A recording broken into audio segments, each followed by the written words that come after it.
keep this on me for now, right now. Uh-oh. I was the one telling the people out here, the Notre Dame Fighting Irish, if they lost the first 2 football games of the season, would still be in the hunt to make a college football playoff. I talked to Joe Lisi quite a bit during the week, and you know what Joe Lisi's been telling me? Notre Dame just might be the best football team in the country right now, and I believe him. I do. Rolling over teams. The offense is out there right now, and I don't think anybody can stop them. SportsGrid's College Football Today. Is it going to be Gabriel over the next 4 or 5 weeks?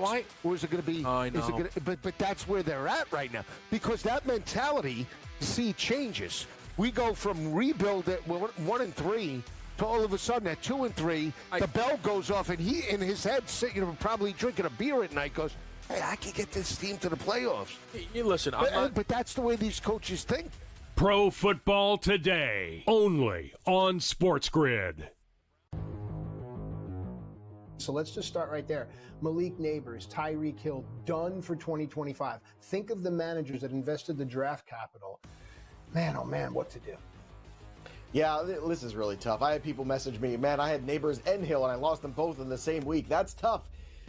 It's a tough day at the office for sure, and that's why you watch us here on FST, Fantasy Sports Today. We're trying to help you. Fantasy Sports Today, only on SportsGrid. At this event, people from Amazon and Alexa made it very clear that in addition to Sports Highlight coming up, you will be able to perhaps buy sports tickets to events, buy movie tickets, arrange fantasy football teams, and I think somewhere down the road, and maybe not too far down the road, given the NBA on Prime deal, they will allow sports betting on the television set through Alexa Plus. Newswire, only on SportsGrid.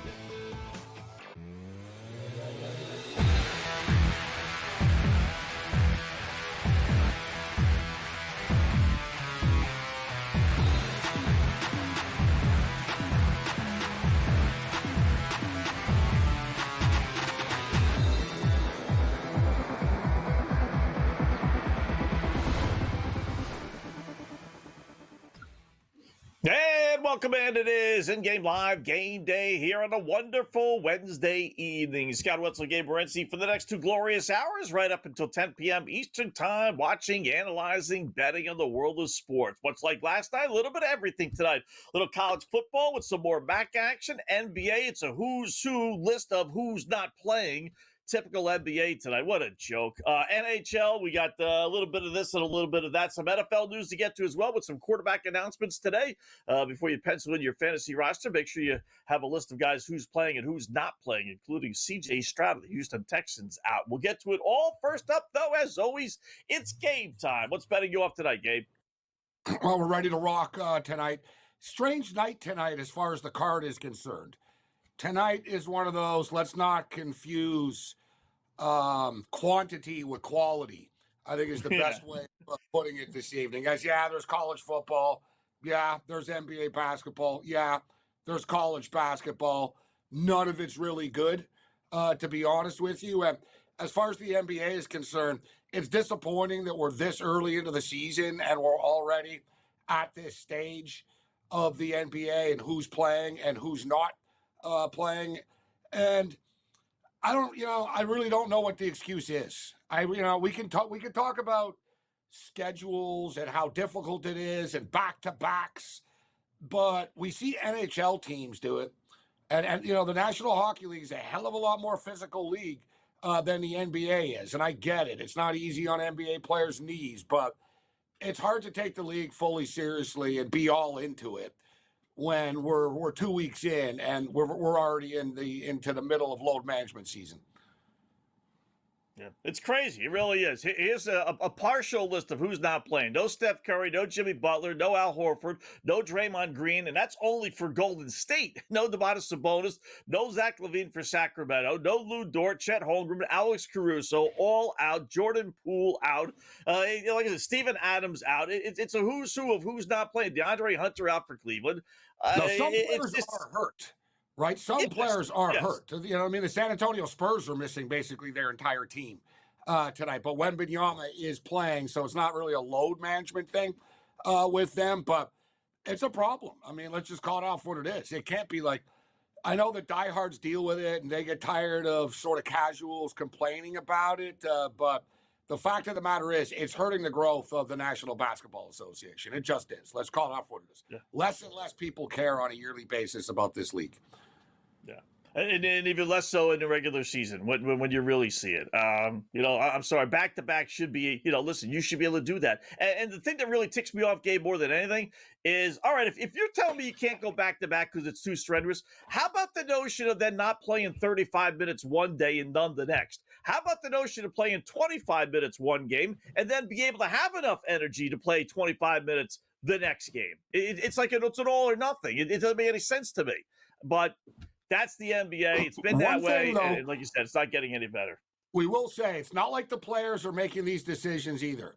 Right now, the players use it as a crutch. Hey, listen, I don't make the decision whether I play or not. The team decides, and they map out our schedule, so to speak. But I'd like to know how much pushback and resistance there is from a lot of players. But that's another story that we can get into another time. Yeah. All right, how about the opening pickoff today? I'll start it with a goofy game, but yeah, that's how the college basketball slate is tonight. You got some games, but they're really not any great games, so looking for some trends. How about let's go under 146.5 Alabama A&M against Indiana. A&M finished up last year on a 7-0 under run. They were a decent under team. Indiana turned into a real under team. Well, second half of the season, they finished up on a 9-1 under team. If you're looking for some action and you look to, you have to throw a dart somewhere, give me the under 146.5 Alabama A&M and Indiana because of those trends.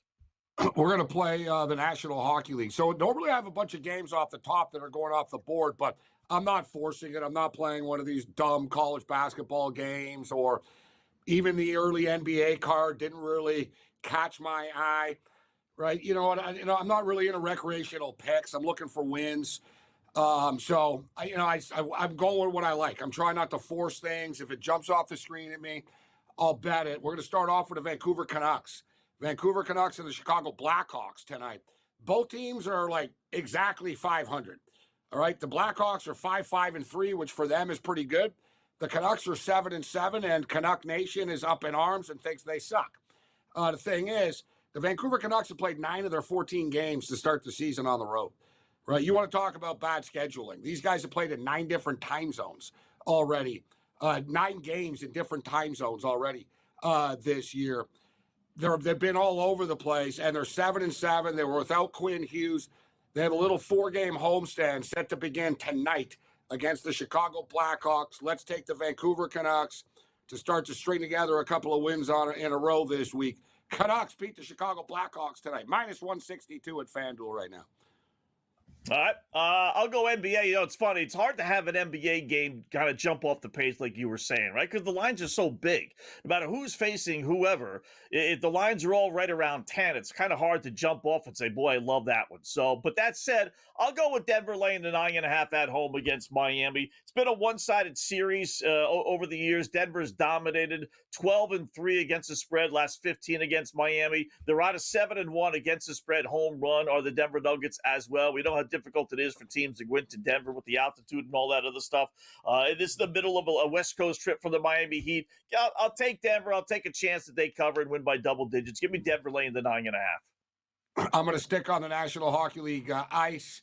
We were talking about the Chicago Blackhawks off to a pretty good start this year, right? Like their season point total was 67.5. They were projected to be the worst team in the National Hockey League, and they're not going to be. They definitely are better right now. And one of the reasons why they are better is Connor Bedard keeps on getting better. It's easy to forget that Connor Bedard he's only 20 years old still. All right. So we're talking about a 20-year-old, and not a lot of kids that young succeed and even play in the National Hockey League. So they wanted him to shoot more coming into the year. Oh boy, he's shooting a lot more this season. So a shot on goal prop tonight is 2.5. It's -170, -175 to the over. But there's a reason, and I'd rather do that. You can play the alt line if you want and go over 3.5. But he's had 3 or more shots on goal in 8 consecutive games right now. He had 9 shots on goal a couple of games ago. Back-to-back games in which he's had 4 shots on goal in each game, 8 shots on goal the last 2. And, oh, yeah, by the way, I don't think I need to tell anybody that knows anything about hockey about this, but Connor Bedard is from Vancouver, right? He plays in Vancouver once a year. He actually missed a game because, he was injured in his rookie year. So he's played here once before. This is only like the second time he's played a game in Vancouver. He wants to go off and show his new improved skills as a 20-year-old now. He's still not legal to drink in a lot of places, but kids can shoot the puck. Over 2.5 shots on goal, Connor Bedard tonight. Yeah, for a man who can't legally have any shots. How about that? He's still only 20 Depending years old. on where he is. He can in Montreal, right. And he can in a lot of places in Canada. In Canada, so yeah, it's 20. Down here, it's 21. So, my last one, real quickly. I'll buck one of my absolute favorite systems, and I'll take Portland despite OKC not having anybody play. No Dort, no Holmgren, and you know how I feel about that. Those teams generally win, and they've beaten Portland 10 straight. But it's actually a decent Portland team. They're 4-3, and they gave up one of those games to the Lakers. So, give me Portland plus the 4.5 at home against OKC. I'll have some plays. I got some player props later. That's the one thing with the NBA I can say. If you want to sort of make a positive out of all the injuries and the constant lineup turmoil in the National Basketball Association, it does lead to prop opportunities for other players, right? Other players are going to shoot more. They get more volume. They get more quantity. And we've got a guy tonight that's a classic example of this that I think is a great spot to absolutely go off. Score like 25 plus points tonight. We'll find out who that is when we come back in Game Live.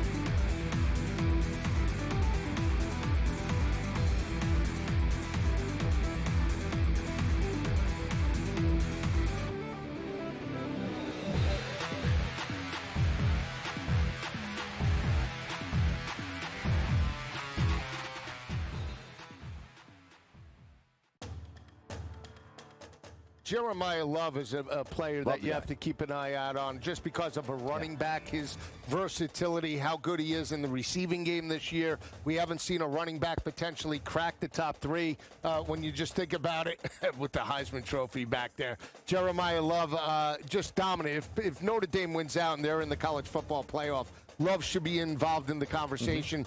SportsGrid's College Football Today. Starts off on a positive note of getting Lamar Jackson back Thursday night, which was great. He threw for 200 yards, did not look rusty at all. He only rushed for 15, but he didn't really need that. Lamar Jackson also threw for 4 touchdowns, 2 of which going to Mark Andrews. So guess who's back and relative again at the tight end position now that Lamar's back? Oh, wait, it's Mark Andrews. No kidding. I mean, the guy just catches touchdowns. It's Lamar's favorite guy in the red zone. Fantasy Sports Today, only on SportsGrid. Fly Pelican, more like grounded Pelican. The Pelicans are 0-6 to start the season. Their main guys aren't their main guys. And it comes to a point where, what do you do if you are Joe Dumars and the leadership of New Orleans? Pro Basketball Today, only on SportsGrid. Blue Jays are going to be dangerous for years to come because they have money. They're a fun team. Other players like Guerrero, the Blue Jays are a first-class organization. They treat the players very well. They're first-class complex. As I stated earlier, you can live like across the street from the stadium and there's no drama. You don't have to sit in traffic ever. You have an entire country that buys your jerseys and are big fans of yours. In-game live, only on SportsGrid.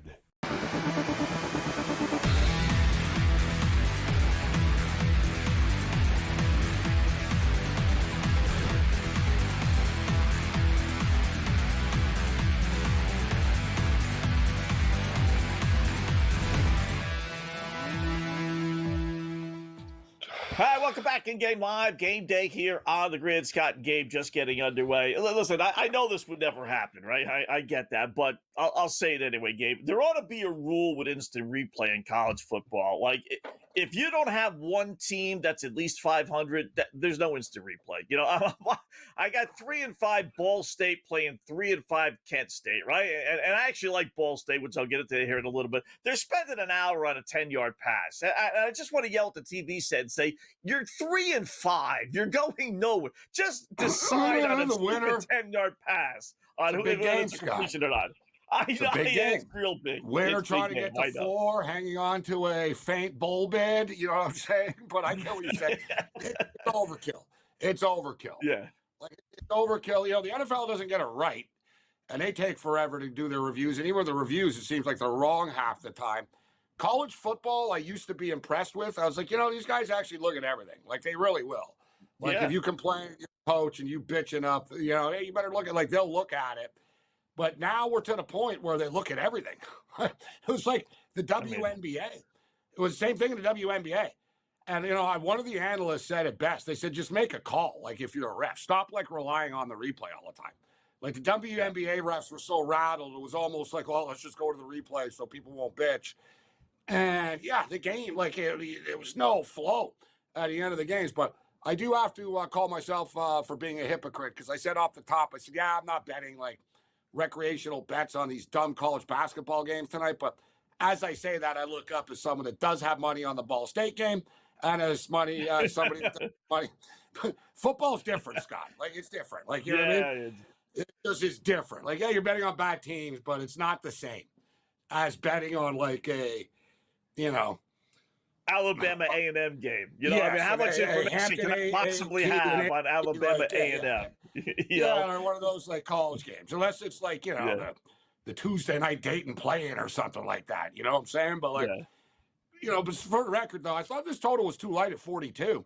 And it looks like I was right about this. We're already at 24 points right now in this Toledo game. 21-3 for the Rockets right now over Northern Illinois. I kind of got cute. I thought, you know what? I can see Northern Illinois hanging around in this game. It's such a stupid game, but I just got to quickly tell you, Scott, I know we got more pick-off picks, but the game's tipping off later anyways. But last night we spoke about the markets, the trading markets, and people are raving about this stuff. It is like, you know what I mean? It's like when sports books, you know, busted out 7 years ago, whatnot. So people are trading on everything right now, except it's like buyer beware. So, like, this is where, like, if you were betting a prop at a sports book on politics, which you can besides in America, etc., you're betting a sports book, a European book, Canadian book, or whatnot, they wouldn't rope you in on this, Scott, but you're going to get a laugh out of this.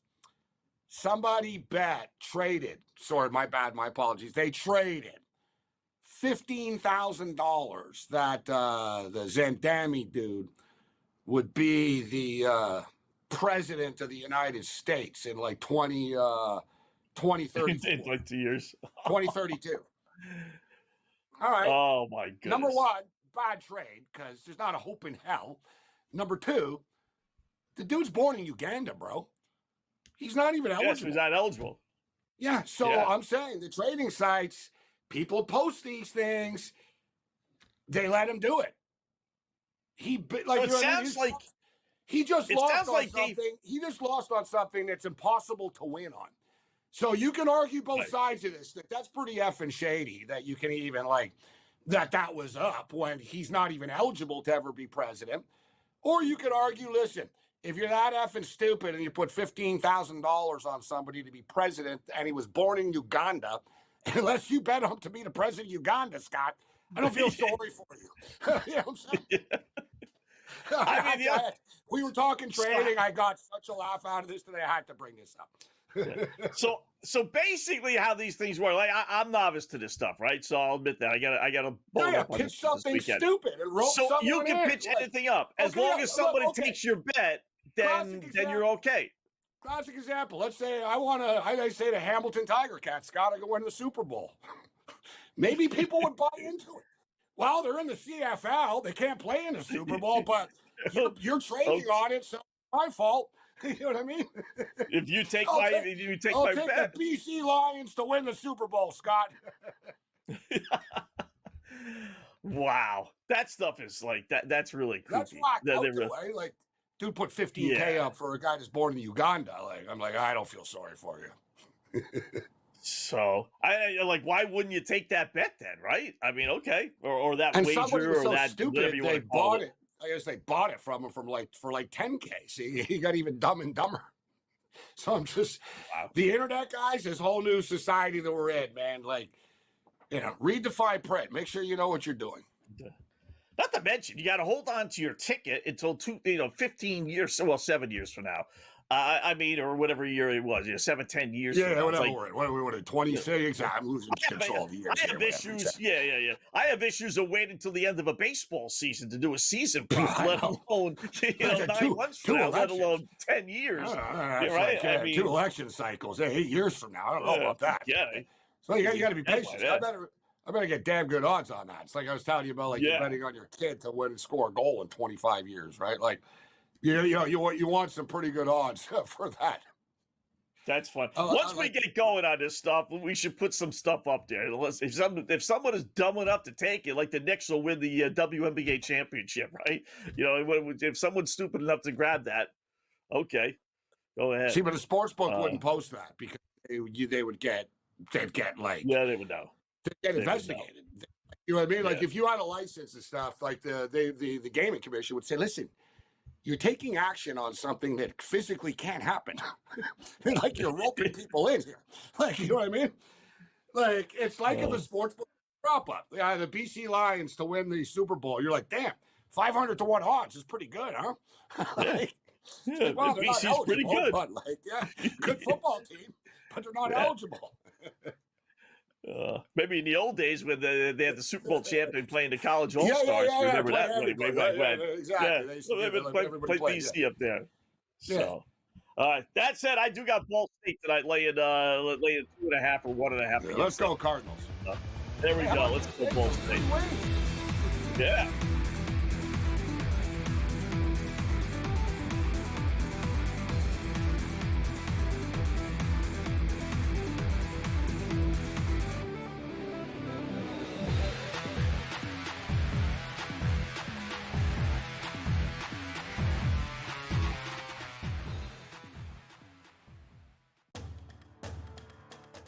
Jeremiah Love is a player that you have to keep an eye out on just because of a running back, his versatility, how good he is in the receiving game this year. We haven't seen a running back potentially crack the top 3 when you just think about it with the Heisman Trophy back there. Jeremiah Love just dominant. If Notre Dame wins out and they're in the college football playoff, Love should be involved in the conversation. SportsGrid's College Football Today. Starts off on a positive note of getting Lamar Jackson back Thursday night, which was great. He threw for 200 yards, did not look rusty at all. He only rushed for 15, but he didn't really need that. Lamar Jackson also threw for 4 touchdowns, 2 of which going to Mark Andrews. So guess who's back and relative again at the tight end position now that Lamar's back? Oh, wait, it's Mark Andrews. No kidding. I mean, the guy just catches touchdowns. It's Lamar's favorite guy in the red zone. Fantasy Sports Today, only on SportsGrid. Fly, Pelican, more like grounded Pelican. The Pelicans are 0-6 to start the season. Their main guys aren't their main guys. And it comes to a point where, what do you do if you are Joe Dumars and the leadership of New Orleans? Pro Basketball Today, only on SportsGrid. Blue Jays are going to be dangerous for years to come because they have money. They're a fun team. Other players like Guerrero, the Blue Jays are a first-class organization. They treat the players very well. They're first-class complex. As I stated earlier, you can live like across the street from the stadium and there's no drama. You don't have to sit in traffic ever. You have an entire country that buys your jerseys and are big fans of yours. In-game live, only on SportsGrid.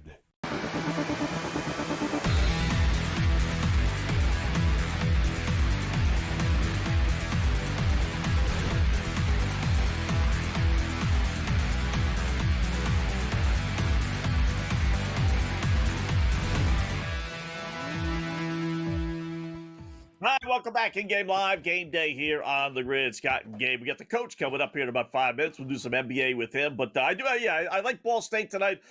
Kent State hasn't won a road game in 3 seasons. 0-18, and it was basically pick 'em tonight. So, when it's a no-nothing game, right? So you need some angle. That was my angle with Ball State tonight. And I took a flyer in Northern Illinois. They're usually a pretty good team. This year they're only 2-6, but I figured I'd get 2 touchdowns plus with the hook there. And they're They down usually 21-3. NIU usually have one upset a year, right? We remember the Notre Dame game. Not just that, like they historically they've been one of the better underdogs in the country, actually, in spots. And historically, they're kind of like the most, I don't know if they're the best MAC team.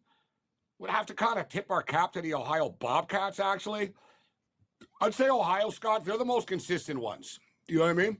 Like, Western Michigan will be really, remember Western Michigan were really good for a couple of years. It was like, whoa, they're almost like a Memphis or something. But think about it. They had like Antonio Brown on their team, and, they've had other NFL guys and stuff on Central Michigan. People are like, what? You know what I mean?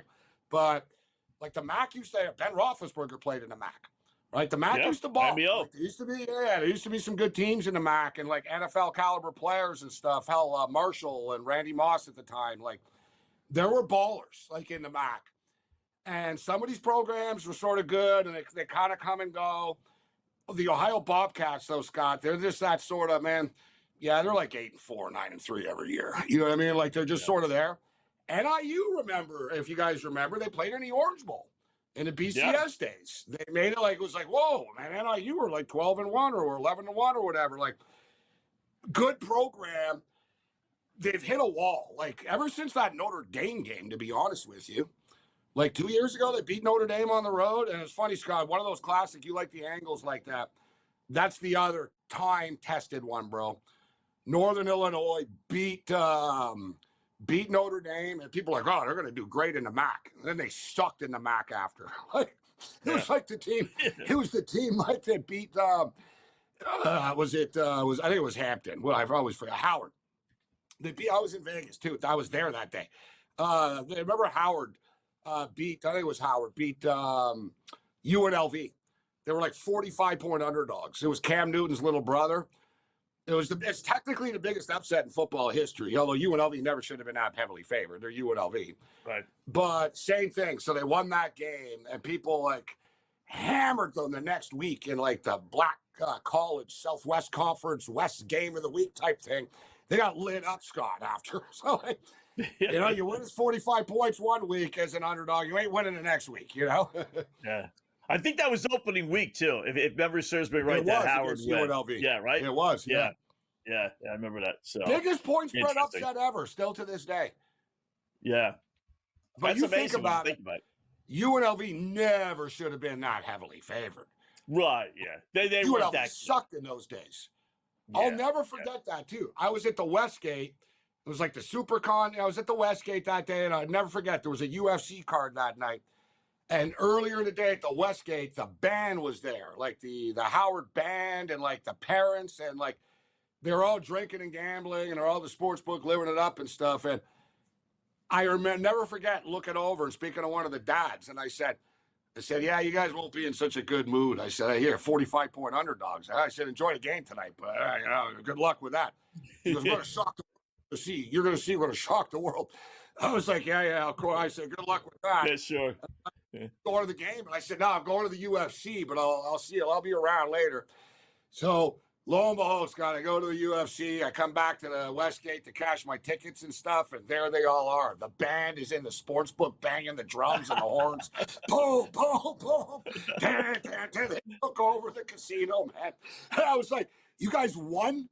I was like, no. I was like floored, man. I was so mad that I didn't take it because I didn't know that Cam Newton's brother was the quarterback. I was like, if I had known it was little Cam, I would have done it, but I didn't know at the time. Yeah. It was one of it serves me right. Like, it wasn't a fluke win either. It wasn't like they, UNLV jumped out to a big lead and let their guard down. They won like 30-17 or something like that. They beat them, Yeah, they really beat them. That's funny. I don't even remember. I don't even know if there was a money line on it. Probably not a line that big. But Michigan were like 35-point favorites against App State. That was a pretty big one. At the time, that was like one of the bigger ones ever. App State beat Michigan, unfortunately. Cost Lloyd Carr's job. Blocking a field goal there at the end. Yeah, we've had a couple. The Notre Dame one last year, NIU. Northern Illinois. So. Notre Dame. Yeah, or Northern Illinois. A year to a bad team. Yeah, it's amazing. Coach Young coming up next.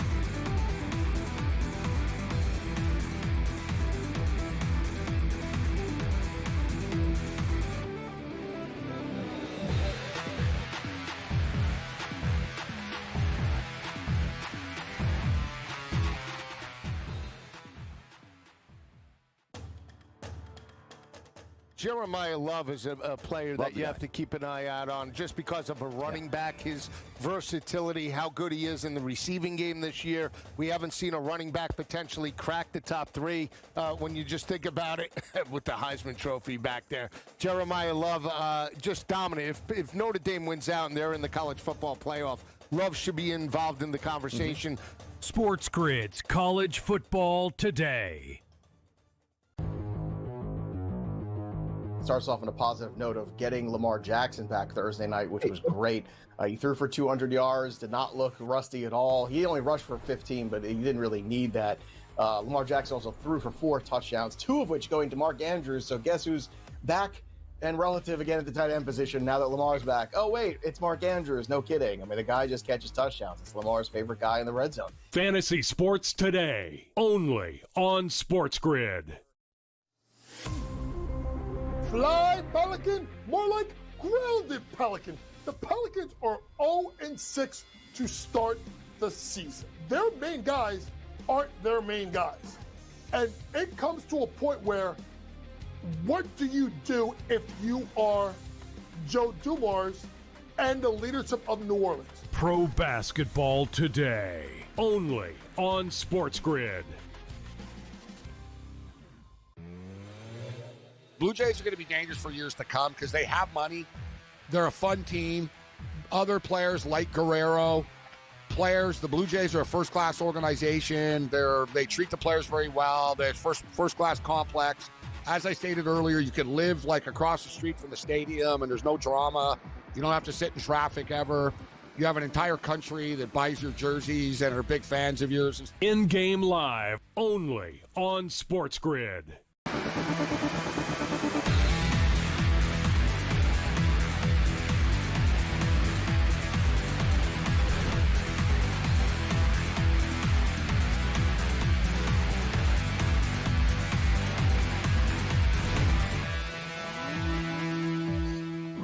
All right, welcome back. In-game live, game day here on the grid. Scott and Gabe, hour number 1. Talk a little NBA with the coach, Mr. James Young, sports grid analyst for the NBA, WNBA, and college basketball. What's going on, Coach? How are you today, bud? I'm good. It's a little bit of not a big night in the NBA. Some intriguing matchups. Julius Randle back in New York, Wemby in LA. Yeah. So some good matchups. At least ESPN's got a good doubleheader tonight. Yeah, I see DiVincenzo's back for the first time. Like, he didn't play last year from what I was hearing on TV. So he's back as well, obviously, for Minnesota. So we'll start there. Minnesota Lakers, good little matchup. New York, 4.5, 5.5 or so point favorite to start the game. What'd you like in that one? I love Julius Randle to go over 20.5 points. It's a Julius Randle, I think, is still upset by being traded by the Knicks. And being guarded by Cat is as much as I love Cat, Cat's compromised with the quad, so I expected Julius Randle to come up firing early and often. I think he has 14 points in the first half. But the story of the game is 17 for 34. That's the combined three-point shooting of both teams. So this game has really been a good offensively. And I think what you're starting to see, at least from the Knicks side, is they're running that split screen action offense where they throw it to the elbow, and then you run cutters off of it. And when Cat has got the ball at that elbow, Cat's an extremely good passer. So moving forward, folks, if they keep putting this line low, and you see the Knicks go into that split screen action where they're giving the ball to Cat at the elbow, and either running over the top or away where they screen one person to the basket, one person pops. Karl-Anthony Towns is a very good passer, and they're going to probably hang his assist props pretty low. I didn't bet the game. I looked at the over, but I didn't bet it. But ironically, Coach, right now it's exactly what it was before tip-off. It's like 228. It's in-game 228.5 right now. You've been watching the game closely. You're talking about the tempo and the pace here. Do you think it gets to 229 points tonight?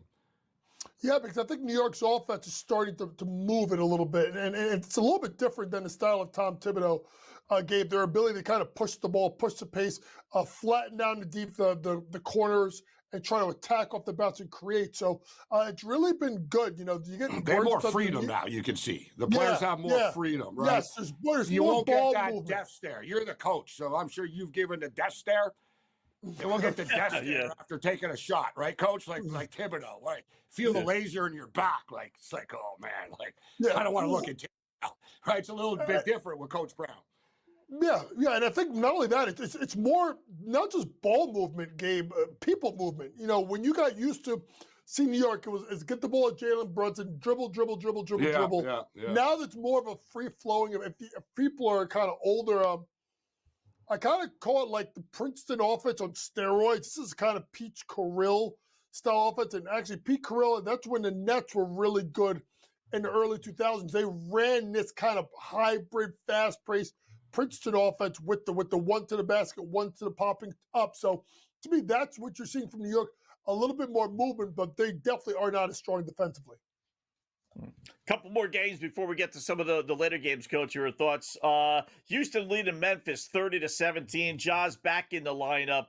It don't matter. They got to get rid of him, right? Don't they have to get rid of him? Yeah, they got to get rid of him. It's a game. Teams are not lining up for him, though, guys.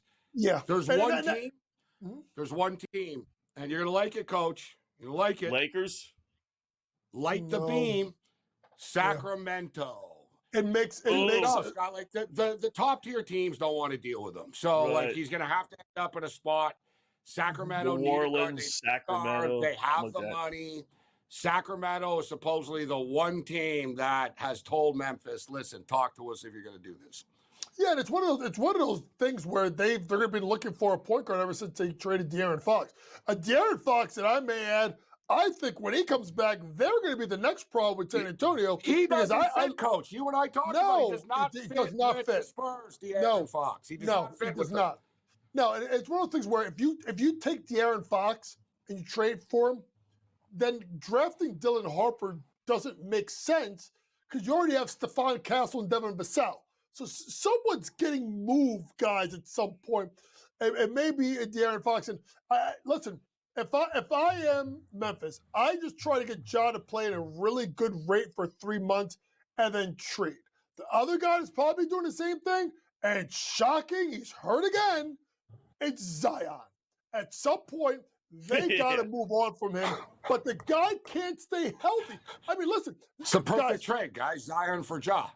Well, it's honestly, the crazy thing about it, Gabe, is it's a perfect trade if Jaren Jackson Jr. is willing to be the center. If not, then you got to move Jackson as well. So it'll be interesting to see. I think you're going to see some of these teams start to really blow it up a little bit because it's the competitive balance where you have these teams like, New Orleans not doing well. Obviously, Memphis not doing well. They emptied the coffers for Desmond Bane in Orlando. That offense still looks clunky. It still don't look right, in my opinion. Guys, there's a little bit of I don't want to buy into every report that was out there, but there was a story. There's a story out there about instead of expansion, that there's consideration of shutting the Pelicans and the Grizzlies down. No way. You move them to Vegas and Seattle. Oh, okay. I thought you meant like the whole franchise. Dude, there's no money in New Orleans. They have money for the Saints. They play their arena like it's a bad operation. They already had it once. When they had the New Orleans Jazz. Utah Jazz. Memphis. If you're the NBA, man, you're looking at Vegas and stuff, and you're like, how much can you get for a suite in Memphis? $300 a night. Courtside seats go for like $150 there, right? They don't have the money. The money isn't there. And it's one of the weirdest things that they left Vancouver, that's a super rich city, for Memphis, that's a poor city. Like the math never added up, and now it's catching up to them because the Grizzlies suck. People aren't going. I'm not saying, I'm just saying, they just threw that out there, but something to keep our eye on moving forward. Like, are these teams, like Pelicans going to be there in 20 years? I doubt it. No, when you really look at it, guys, let's be honest. Seattle was a great basketball town with the Sonics. When you think about the late 70s and then having Jack Sikma and then even the run they had in the 90s with Sean Kemp and Gary Payton, that's the team that came closest to beating MJ and the Bulls. That Seattle team. Yeah. You know what I mean? Like the Blazers played with them. Remember, Scott, though? Like those games were close against Seattle. It was not easy Bulls. It was like overtime, 1 point buzzer. Like Seattle took them to 6. I don't think it went 7, but it was a series. No, and I think it's one of those things where, when you talk about Vegas, guys, let's be honest. With the Golden Knights, what they've done, with the Raiders that they've done, and obviously now, with the A's eventually going there, because it's a tourist town, you're always going to get people to fly in for those games, right? Oh, so it's a slam dunk, can't miss there. I think it's a slam dunk in Vegas, and I think that Seattle is a good move. Rather than expanding and diluting the product, I'm all for moving teams to cities where I think they deserve it. And I definitely think you can talk about Vegas, but Seattle definitely deserves to have a team back there. You got some decent-sized markets, right? Kansas City with the old Royals, Pittsburgh, Seattle. You got a lot of major cities here that don't have NBA Vancouver or whatever. Vancouver, you should put another team up in Canada, right? That only makes Montreal sense. could be in the mix, but down the road, because Vegas and Seattle are just sort of next. But I got a quick trivia question for you guys.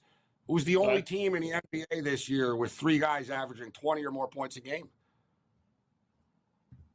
What do you think, Coach? 20 or more? 3 guys on the team averaging 20 or more points a game. Now, I'm almost giving it away. Why would I be asking this, Coach? The Toronto Raptors. The Toronto Raptors, right. Hey, I think you can make the playoffs. People said, it won't work to mesh with Ingram and Barrett and everyone. All averaging over 20 games. All right, we get some more winners with the coach on the other side.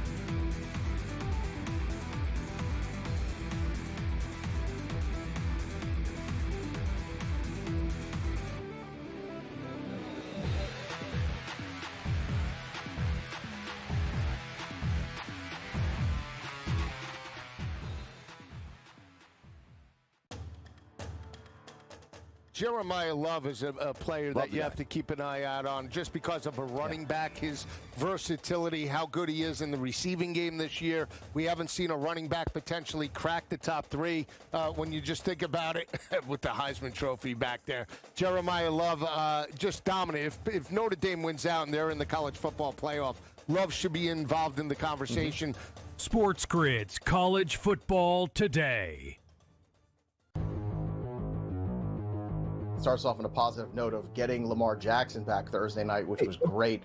He threw for 200 yards, did not look rusty at all. He only rushed for 15, but he didn't really need that.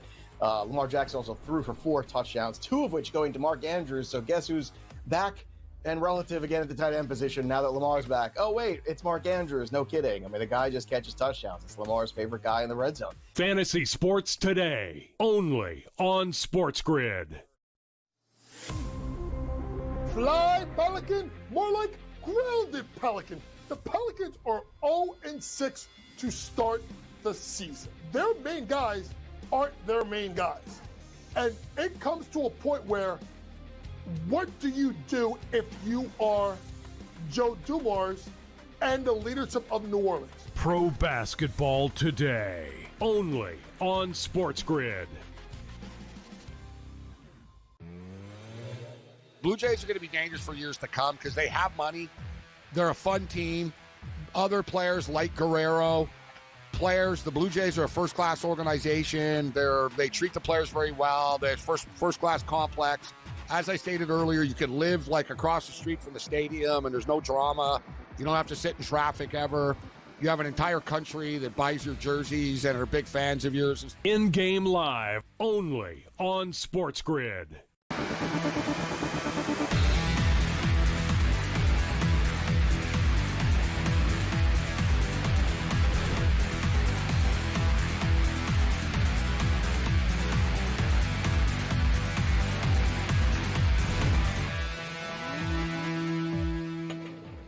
Welcome back in Game Live, Game Day here on the Grid. Scott and Gabe talking with the coach, Mr. James Young, little NBA. So what I got to repute you, Scott. I got to repute you. And I want to see if Coach is on my side on this, but you said, RJ Barrett sucks. Yeah, all right, does he suck? He's insignificant. He doesn't suck. He's insignificant, so Gabe. You think anybody can score 20 points in the NBA these days. Anybody can score 20. Coach, you can help me on this. Anybody can score 130 points on the board.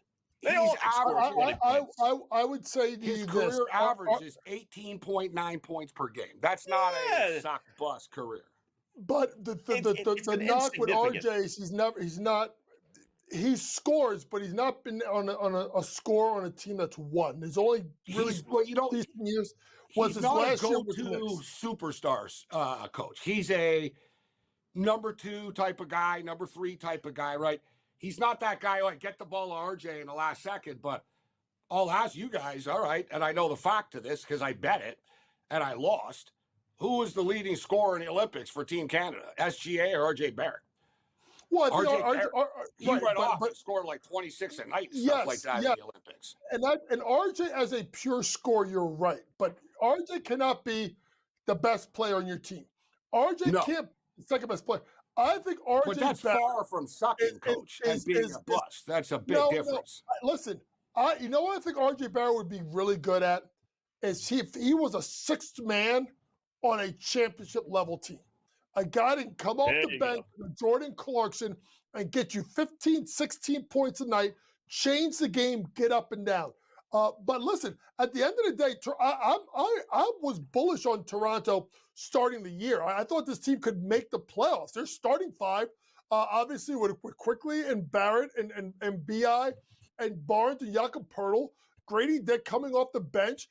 They're a good starting 5, 6, 7-man unit. The problem with Toronto is they're never healthy. And it's all of them. All of them at some point go down for injuries. And at times, it's multiple guys. I'm amazed. I'm amazed no one's been hurt yet. To be honest, so far so good. Been hurt. Jakob Poeltl's missed a game or two. Yeah. But I'm talking about like let's talk Scotty Barnes. Let's start at the top. Scotty Barnes and Quickly, right? And Ingram didn't play last year for them, so I totally agree. It's health. I'm not saying they're going to win the championship or anything like that, but RJ Barrett's balling right now, but he could be the bait in one of these deals moving forward. I'm not going to dispute that. I'll just throw my prop out to you guys as far as the Spurs and the Lakers tonight. Castle. I was a big fan, guys, of Castle at UConn. Big fan of his. Speaking of the Raptors, I would have loved to have seen him on the Raptors. The guy's just a winner. He's got ice in his veins, smart basketball IQ. And he can light the rim up if he wants to when he gets an opportunity to. And everybody's out for San Antonio. No reason why Castle doesn't go off tonight, guys. You look at the last 3 games, 26, 21, 22. It's 19 and a half. Lakers are playing good basketball offensively, but they're not guarding anybody. Castle goes off for like 25 tonight, guys. Well, listen, that's one of my. I like the Spurs plus the 2.5. I am a big fan of this team in regards to their youth and what you're getting out of Wemby. Wemby was very, very, very pedestrian last game. You're not getting that tonight. I mean, but no Harper, no Fox, no anybody. Everybody's out for it. Right. Who in the Rui Hachimura is going to stop that kid tonight? I mean, let's be honest. Jackson Hayes, Rui Hachimura, DeAndre never denominating Aiden? No. He goes off. Been 2.5. He's been pretty good. He's been actually happy decent, right? Yeah. So Austin Reeves is out too, right? Yeah. I thought he was going to play, sort of Reeves, but I guess he's going to be out. No, he's still out. Yeah. I tell you what, I got to admit, he's been balling, and I'll say this to you guys: when I watch Austin Reeves play, I see a combination of Jamal Crawford and white chocolate Jason Williams. Like Jason Williams, Like Jason Williams is a very good passer, but Reeves is a little bit bigger and more athletic. Jamal Crawford, very shifty with the ball as a scorer. Like, Austin Reeves do something, and it's going to set up an interesting time because he did not sign an extension. And I think Reeves more athletic than Crawford. Crawford better shooter, but yeah. Yeah, but I see where you're going with the style, though. Yeah. Why are his numbers so dramatically lower when Luka plays, though? The guy goes for 51, 41, 35, or whatever it was. Then Luka comes back and he barely gets 20 points. Why? It's usage rate. It's the fact of how much the ball's in his hands, right? You just answered why players don't like playing with Luka, Scott. Well, listen. It'll be interesting because the Lakers are intriguing. But before I go, a couple other things.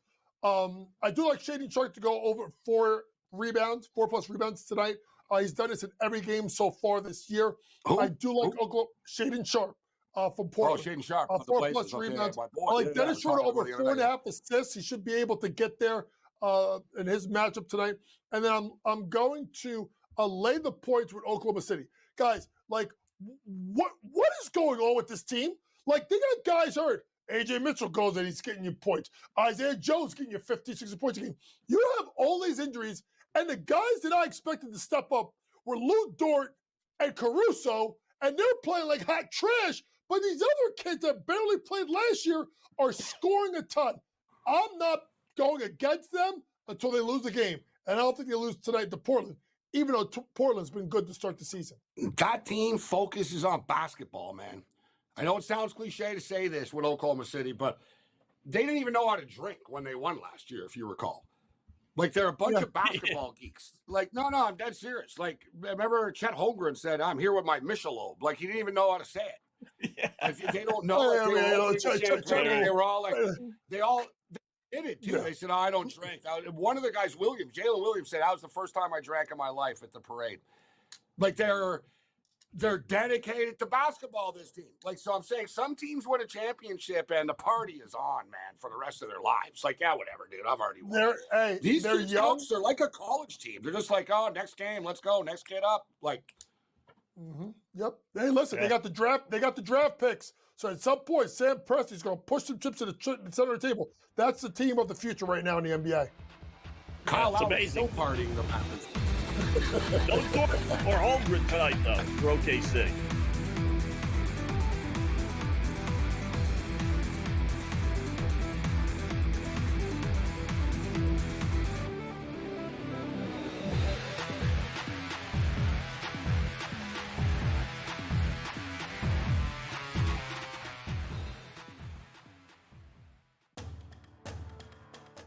Jeremiah Love is a player that you have to keep an eye out on just because of a running back, his versatility, how good he is in the receiving game this year. We haven't seen a running back potentially crack the top three when you just think about it with the Heisman Trophy back there. Jeremiah Love just dominant. If Notre Dame wins out and they're in the college football playoff, Love should be involved in the conversation.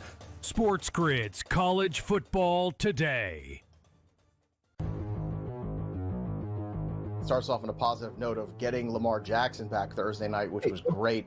He threw for 200 yards, did not look rusty at all. He only rushed for 15, but he didn't really need that.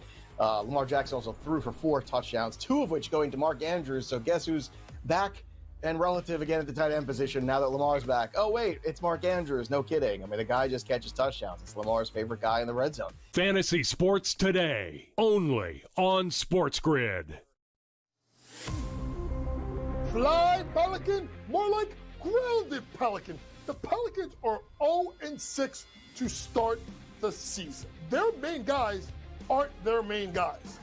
And it comes to a point where, what do you do if you are Joe Dumars and the leadership of New Orleans? Pro Basketball Today, only on SportsGrid. Blue Jays are going to be dangerous for years to come because they have money. They're a fun team. Other players like Guerrero, the Blue Jays are a first-class organization. They treat the players very well. They're first-class complex. As I stated earlier, you can live like across the street from the stadium and there's no drama. You don't have to sit in traffic ever. You have an entire country that buys your jerseys and are big fans of yours. In-game live, only on SportsGrid.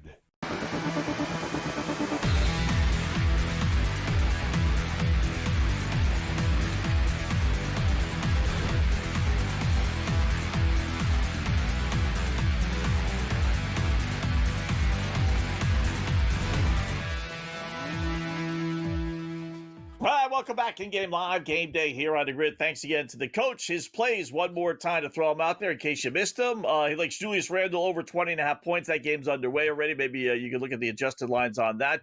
Schroeder over 4.5 assists. Sharp for Portland over 4 rebounds or more rebounds, actually, which is a big difference. He likes the Rockets laying 7.5, Spurs plus 2.5. Everyone's out for San Antonio, and then the Thunder laying 4.5.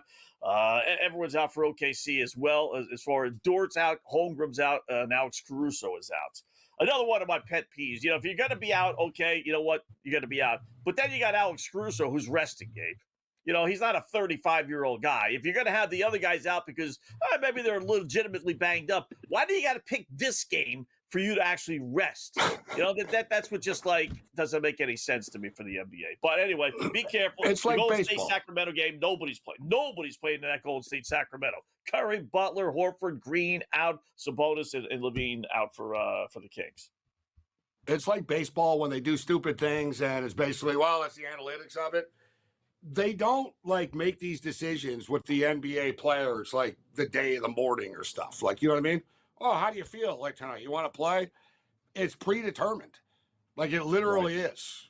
It's literally charted out before. Wembanyama, they already know basically 2 months from now.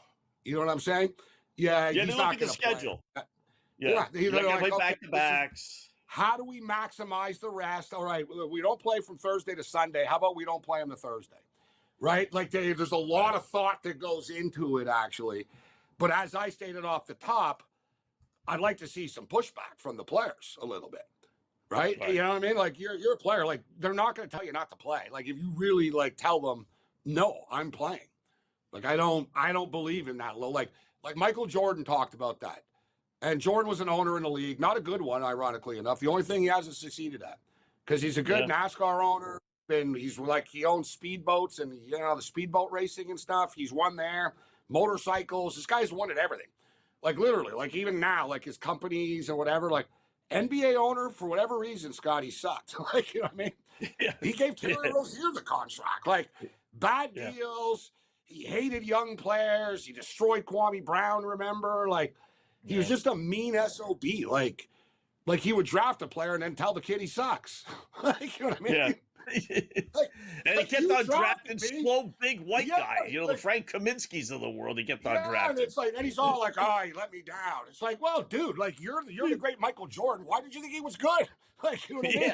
Well, you're the one that gave Terry Rozier this insanely he's a vet. Anyways, but Jordan brought it up and he said about load management that. He said, I get it that the players, but he said, he goes, the players could fight back on this, but they don't, right? No. They don't. And then he basically said they wouldn't have told me this, right? And it's up to you. And like I said, you see it in the NHL, but I swear, Scott, now that you bring this stupid 84-game schedules thing that they're bringing into the NHL now, you will start to get load management. You're begging for it. You want to play 120 games a year? The guys can't play that much. That's another thing. Shorten the damn season. They're just so greedy, man. It's called out for what it is. It's just greed.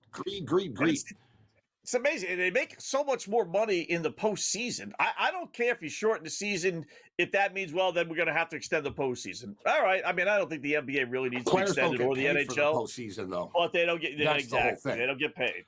Yep, and that's all to the revenue. So it's really the players. So once again, I'm with you, Scott. I would have no problem. That's honestly, you and I just solved it. Of saying, okay, what are we going to do? You guys make this much money. We all know we should play less games, but we can't charge people the same, blah, blah. How do we pull this off? We'll say, listen, we'll shorten the season. We're going to cut you guys in. You guys will make money in the playoffs for real now, for real. You'll get your contract still through the playoffs. And we'll throw a bonus to the fans here. The product will be better, and we'll cut them on some merch, and everyone will be happy in the end. You know what I mean? There's a way to do it.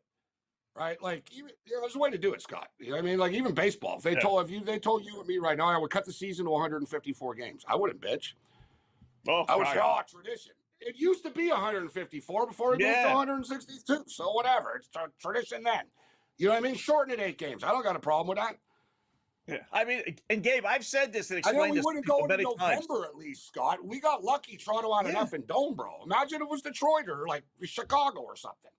Think about when baseball started, right? In the 1800s, there was nothing else except baseball and boxing and horse racing. There wasn't NBA. There wasn't football. There wasn't hockey. They said, when's the earliest we could start?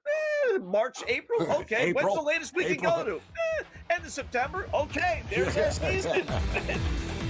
That's all they did.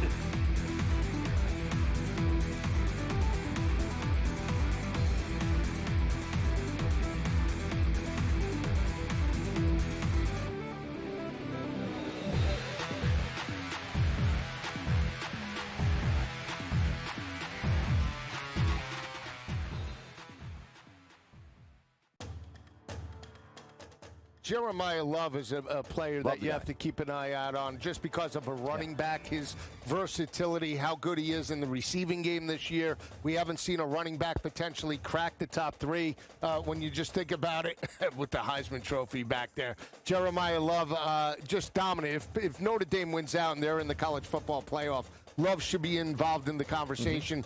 Sports Grid's College Football Today. Starts off on a positive note of getting Lamar Jackson back Thursday night, which was great. He threw for 200 yards, did not look rusty at all. He only rushed for 15, but he didn't really need that. Lamar Jackson also threw for 4 touchdowns, 2 of which going to Mark Andrews. So guess who's back and relative again at the tight end position now that Lamar's back? Oh, wait, it's Mark Andrews. No kidding. I mean, the guy just catches touchdowns. It's Lamar's favorite guy in the red zone. Fantasy Sports Today, only on Sports Grid.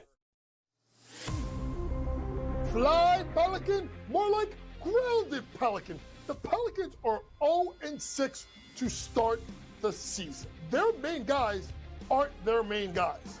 And it comes to a point where, what do you do if you are Joe Dumars and the leadership of New Orleans? Pro Basketball Today, only on Sports Grid. Blue Jays are going to be dangerous for years to come because they have money. They're a fun team. Other players like Guerrero, the Blue Jays are a first-class organization. They treat the players very well. They're first-class complex. As I stated earlier, you can live like across the street from the stadium and there's no drama. You don't have to sit in traffic ever. You have an entire country that buys your jerseys and are big fans of yours. In-game live, only on Sports Grid.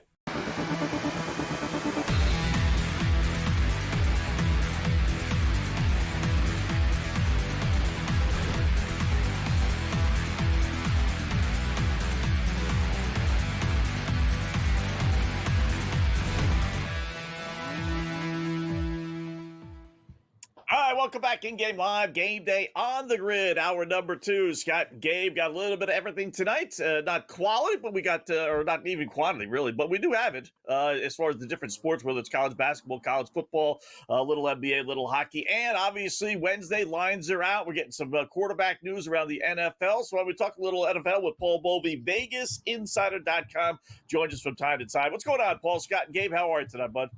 I'm doing great. Listen, I heard you guys talking about the baseball. I was hoping they didn't have if they didn't have a roof in Toronto, I might have been able to get into the game for less than $1,000. That's what I was hoping. I said, please, open the roof. Don't close the roof. Don't close the roof. Or Paul, I was going to say, I don't know exactly what building you're in, but some of those condos there in the summertime are so high.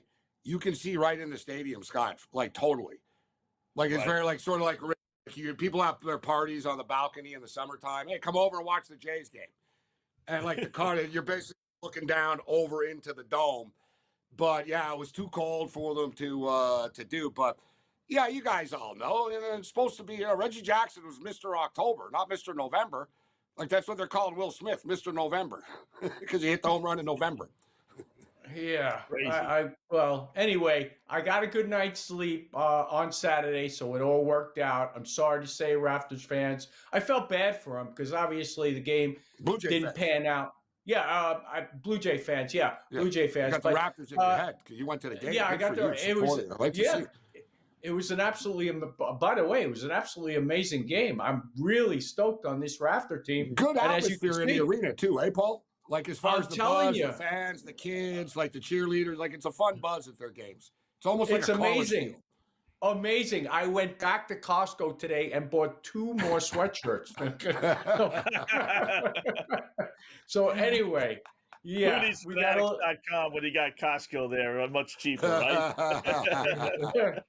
It's amazing. Costco, everywhere you go. You know, there are some staples wherever I travel. You got a McDonald's, a Starbucks, and now Costco has infiltrated everywhere. So that's a good thing. But anyway, we got some NFL on tap. A lot of interesting games this weekend. Survivor's still alive. We'll see what we can We'll see if we can make any headway and maybe get to the end this year again and probably flop. But quite a few interesting games. All right. Let's start with Houston. They announced C.J. Stroud out. That was expected. The line didn't move. It was already only 1.5 at home. Texans laying 1.5 against Jacksonville. Little surprised that they're actually the favorite with Davis Mills now the starting quarterback. But how does that affect your thinking with this game, if at all? I'm not a Jaguar fan. I mean, take a look at that game, 2 back. The Rams come in the day before. They fly in the day before. Not the best strategy. And Jacksonville just doesn't show up. But the Jaguars did beat them in the initial meeting. I don't know how. C.J. Stroud was in the game. Trevor Lawrence just hasn't been getting it done. But as you mentioned, Scott, Davis Mills in the game. C.J. Stroud was 6 of 10 before he went out. He was having a lot of success cutting through that Bronco defense, and then Davis Mills comes in, and I think what he averaged, like 4.8 yards per attempt. So it's going to be a tough game for Houston. It's likely going to be a low-scoring game. I mean, and the numbers suggest it. So how much of a downgrade is Mills, though? To just throw in there than to Stroud. Mills has been around a while. Stroud, this offense has been struggling anyways. I'm not saying Mills is better than Stroud, but I never really thought much of this Texas team with Stroud to begin with, to be honest with you.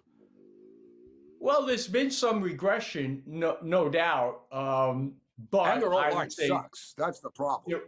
Their O-line sucks, but when Mills came in the game, I mean, you could look at the numbers that he put up.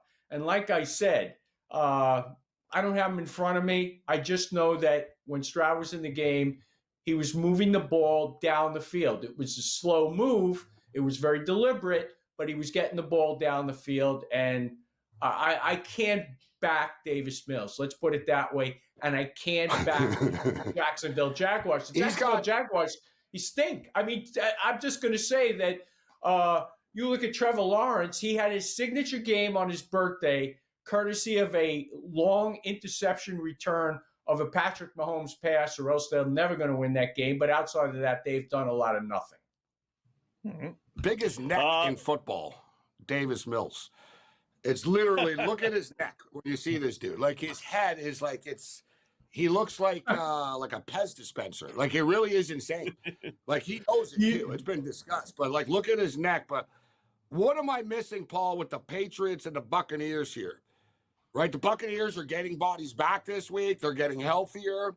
They're only 2.5-point favorites against the Patriots. And, yeah, the Patriots have looked really good. Their best win is against the Buffalo Bills. They play a really soft schedule. What am I missing here? Like, I like Drake May, but he's never really been forced to, like, have to try to win a football game for them too much. And we know the Buccaneers can put points up on the board. What am I missing about the Buccaneer-Patriot point spread? Look, I think we could all agree that the Patriots have over-delivered from our expectations. They have moved the ball down the field. Drake May is actually only plus 350 to win the MVP.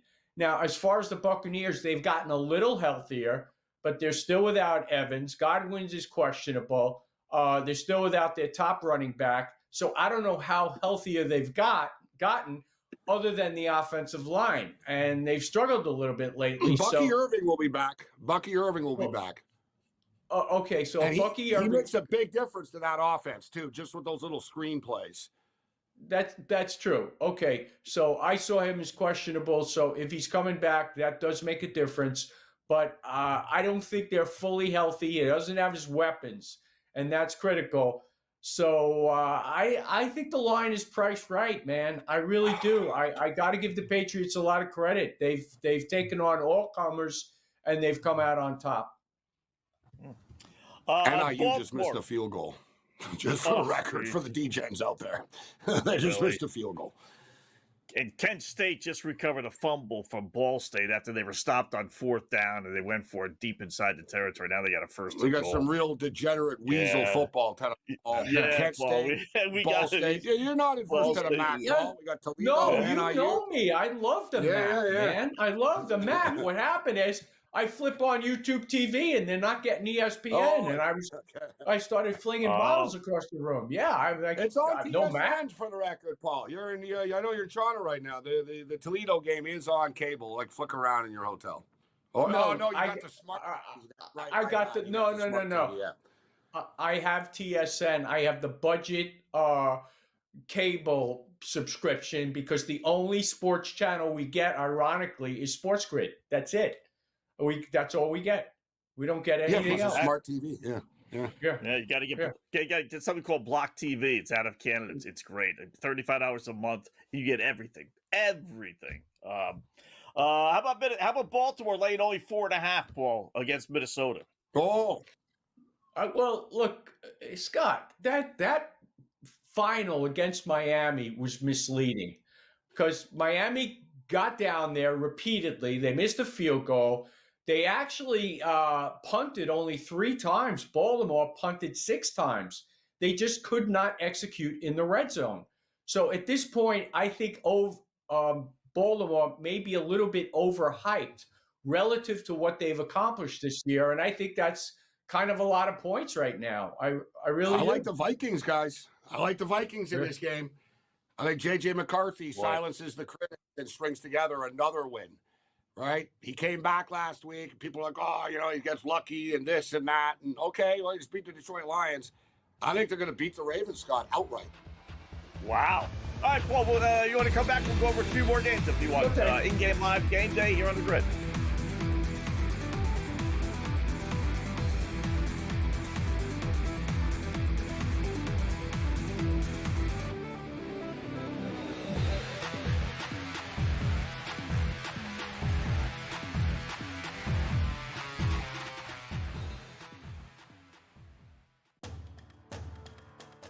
Jeremiah Love is a player that you have to keep an eye out on just because of a running back, his versatility, how good he is in the receiving game this year. We haven't seen a running back potentially crack the top 3 when you just think about it with the Heisman Trophy back there. Jeremiah Love just dominant. If Notre Dame wins out and they're in the college football playoff, Love should be involved in the conversation. Sports Grid's College Football Today. Starts off on a positive note of getting Lamar Jackson back Thursday night, which was great. He threw for 200 yards, did not look rusty at all. He only rushed for 15, but he didn't really need that. Lamar Jackson also threw for 4 touchdowns, 2 of which going to Mark Andrews. So guess who's back and relative again at the tight end position now that Lamar's back? Oh, wait, it's Mark Andrews. No kidding. I mean, the guy just catches touchdowns. It's Lamar's favorite guy in the red zone. Fantasy Sports Today, only on Sports Grid. Fly, Pelican, more like grounded Pelican. The Pelicans are 0-6 to start the season. Their main guys aren't their main guys. And it comes to a point where, what do you do if you are Joe Dumars and the leadership of New Orleans? Pro Basketball Today, only on Sports Grid. Blue Jays are going to be dangerous for years to come because they have money. They're a fun team. Other players like Guerrero, the Blue Jays are a first-class organization. They treat the players very well. They're first-class complex. As I stated earlier, you can live like across the street from the stadium and there's no drama. You don't have to sit in traffic ever. You have an entire country that buys your jerseys and are big fans of yours. In-game live, only on Sports Grid.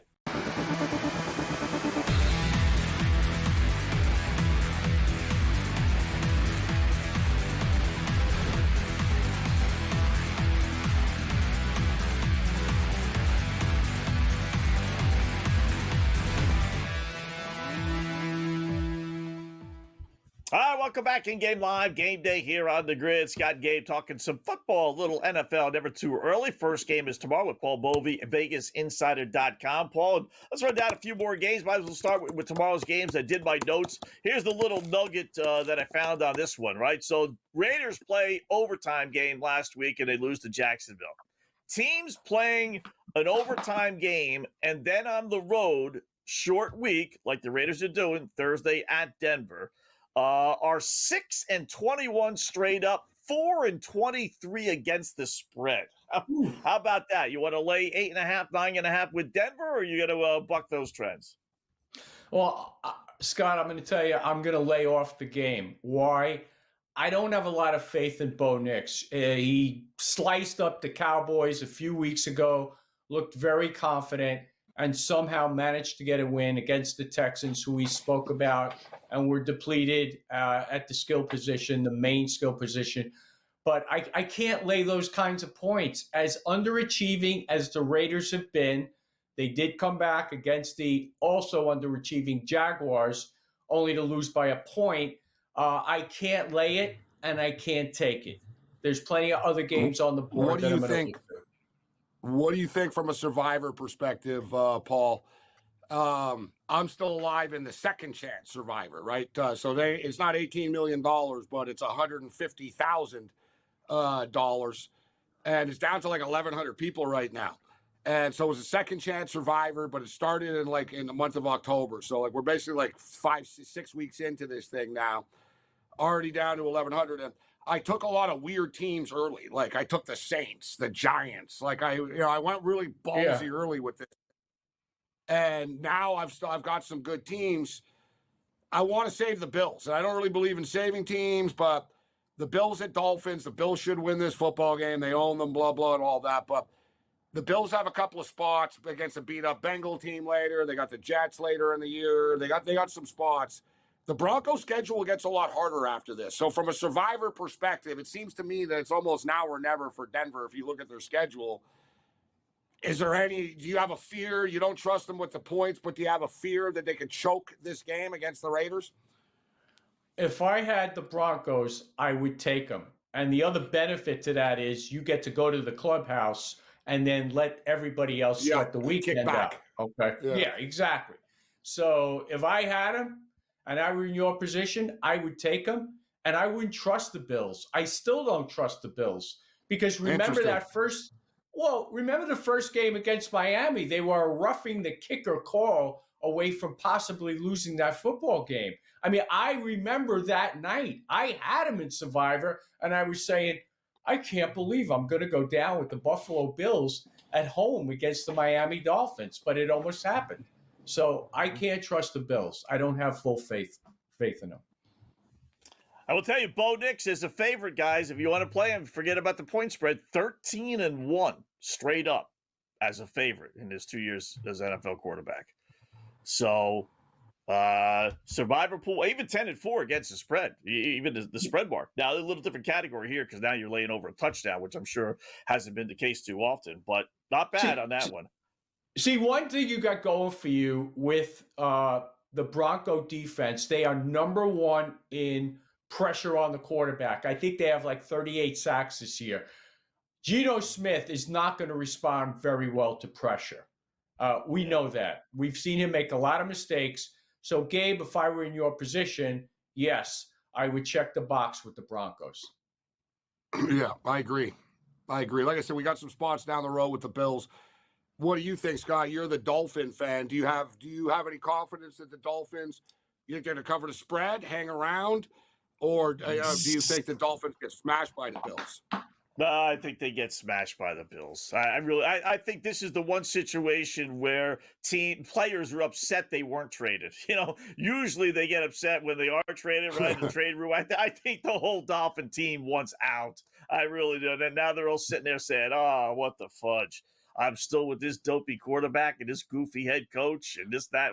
Yeah, listen, they're 2-16 against the Bills. Their last 18 meetings, they're not covering even, I don't think. But, Scott, it's a tax-free state. Why would you want to go anywhere else? There you go. There you go. You got Miami, right?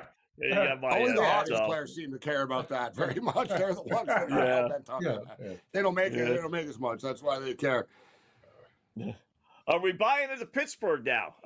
Only a 3-point favorite. I don't know if that's an anti-Charger line or a pro-Pittsburgh line. 0-5, Scott. Just for the record, guys, let me throw this out there. The Steelers, this is a weird one. Steelers are 0-5 in their last 5 primetime games and 9-4 in all other games. They don't win in prime Interesting. time suddenly, Paul, the Steelers. I like the Chargers in this game, personally. Look, the Chargers needed help on the offensive line. The problem is Becton went out last week again during the game. Now he's listed questionable. This guy goes out every single week. He's always hurt. And then you throw Joe Alt on top of it. But thankfully, they just signed a player from the Saints who will maybe give him some help here. It almost helps, though, Herbert run more because he's running for his life, Scott, and he runs more. And it's almost better for them when Herbert scrambles and stuff, right? Like, they've been dealing with the offensive line issues a bit, Paul. But you know who's really stepped up the last 4 games? And I just took a flyer on him, and I think it was 25-1 Rookie of the Year is Gadsden. Over the last 4 games, 24 receptions in 27 targets, average reception 15 yards. He did nothing the first couple games, but he has really come on. And as far as the Steelers, how do you trust this team? You could say that they forced takeaways against Indianapolis, or Indianapolis gave the ball away, but in reality, Indianapolis piled up some yards. Every team piles up yards against the Pittsburgh Steelers, and they have been fortunate with turnovers against New England, against Indianapolis this past week. They're just not a very good football team. They did sign another receiver today, which will help out, but I don't have faith in their defense. I just don't. I would go lean with the Chargers here. Paul, great job, man. Do appreciate it. Check out the great little website. I'm not little. It's a good website. Great website. Big website. VegasInsider.com. One of my favorites. Paul Mulvey. Thanks, Paul. We'll do it again soon.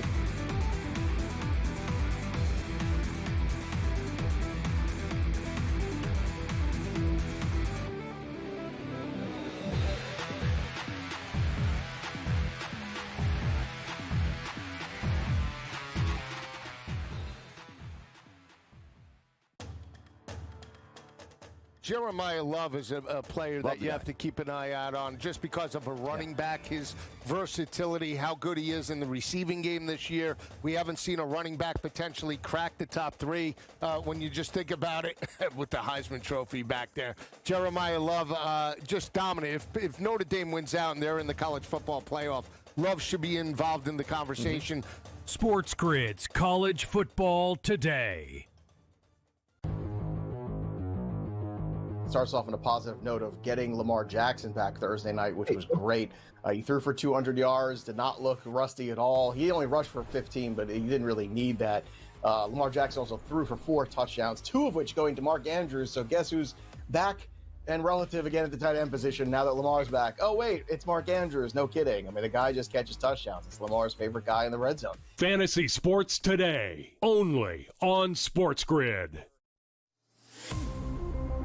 Fly, Pelican, more like grounded Pelican. The Pelicans are 0-6 to start the season. Their main guys aren't their main guys. And it comes to a point where, what do you do if you are Joe Dumars and the leadership of New Orleans? Pro Basketball Today, only on SportsGrid. Blue Jays are going to be dangerous for years to come because they have money. They're a fun team. Other players like Guerrero, the Blue Jays are a first-class organization. They treat the players very well. They're first-class complex. As I stated earlier, you can live like across the street from the stadium and there's no drama. You don't have to sit in traffic ever. You have an entire country that buys your jerseys and are big fans of yours. In-game live, only on SportsGrid.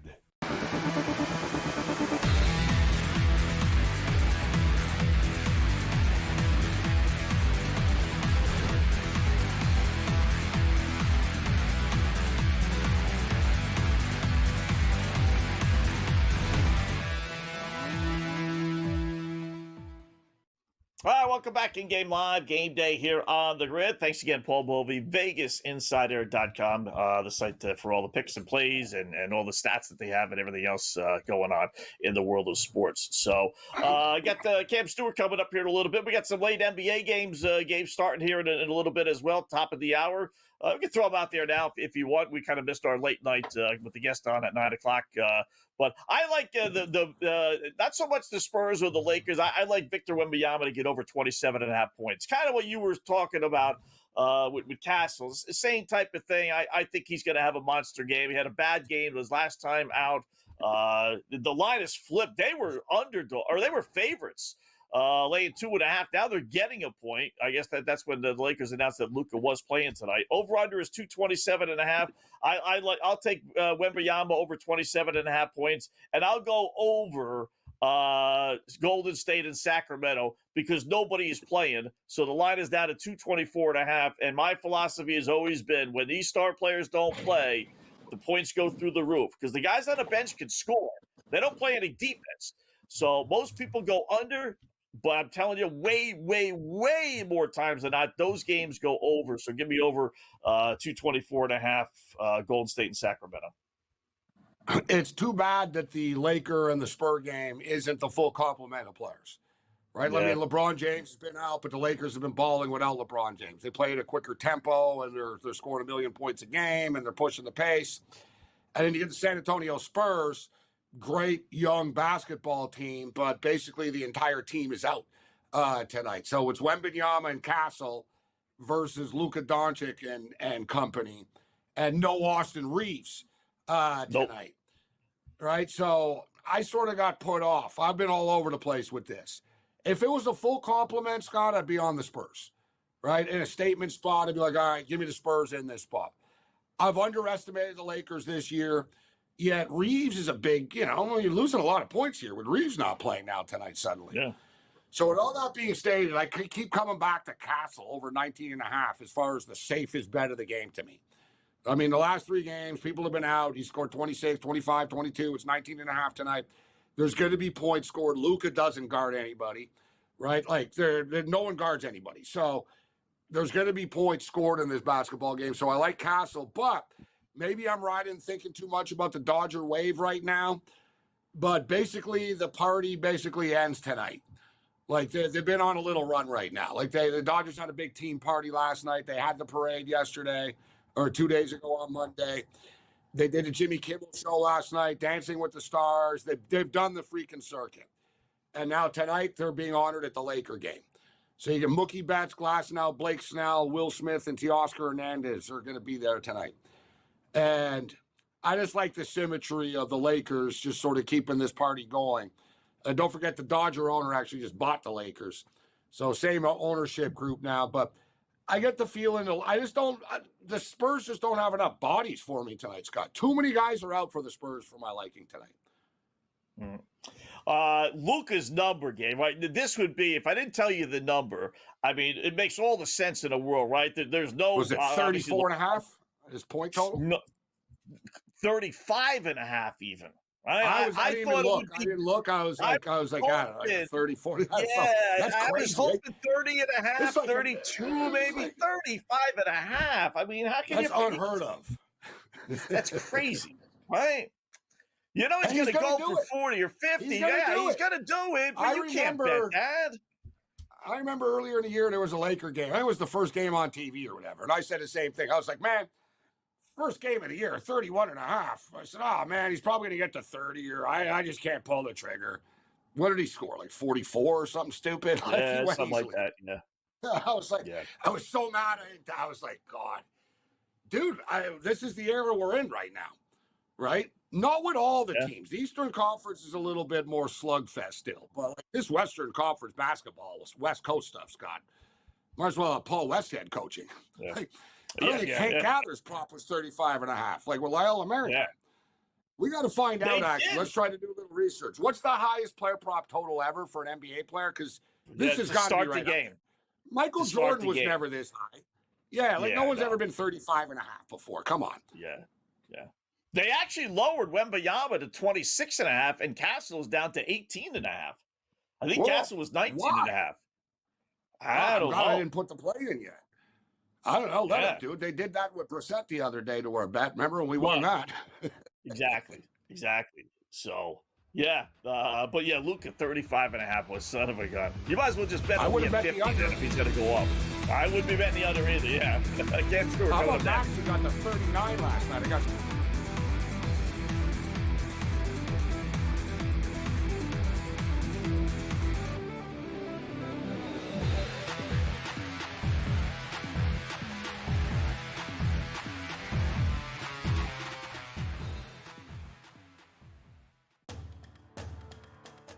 Jeremiah Love is a player that you have to keep an eye out on just because of a running back, his versatility, how good he is in the receiving game this year. We haven't seen a running back potentially crack the top three when you just think about it with the Heisman Trophy back there. Jeremiah Love just dominant. If Notre Dame wins out and they're in the college football playoff, Love should be involved in the conversation. Sports Grid's College Football Today. Starts off on a positive note of getting Lamar Jackson back Thursday night, which was great. He threw for 200 yards, did not look rusty at all. He only rushed for 15, but he didn't really need that. Lamar Jackson also threw for 4 touchdowns, 2 of which going to Mark Andrews. So guess who's back and relative again at the tight end position now that Lamar's back? Oh, wait, it's Mark Andrews. No kidding. I mean, the guy just catches touchdowns. It's Lamar's favorite guy in the red zone. Fantasy Sports Today, only on Sports Grid. Fly, Pelican, more like grounded Pelican. The Pelicans are 0-6 to start the season. Their main guys aren't their main guys. And it comes to a point where, what do you do if you are Joe Dumars and the leadership of New Orleans? Pro Basketball Today, only on Sports Grid. Blue Jays are going to be dangerous for years to come because they have money. They're a fun team. Other players like Guerrero, the Blue Jays are a first-class organization. They treat the players very well. They're first-class complex. As I stated earlier, you can live like across the street from the stadium and there's no drama. You don't have to sit in traffic ever. You have an entire country that buys your jerseys and are big fans of yours. In-game live, only on Sports Grid.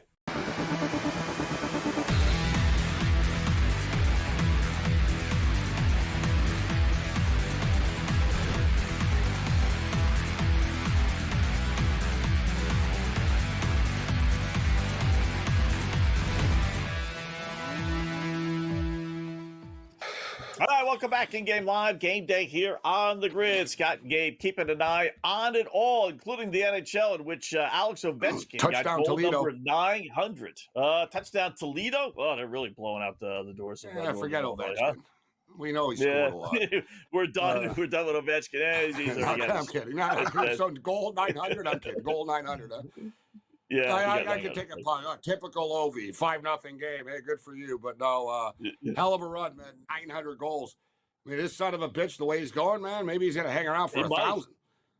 Maybe, he can do it too. Like he can still score. Like you know what I mean? Like, yeah.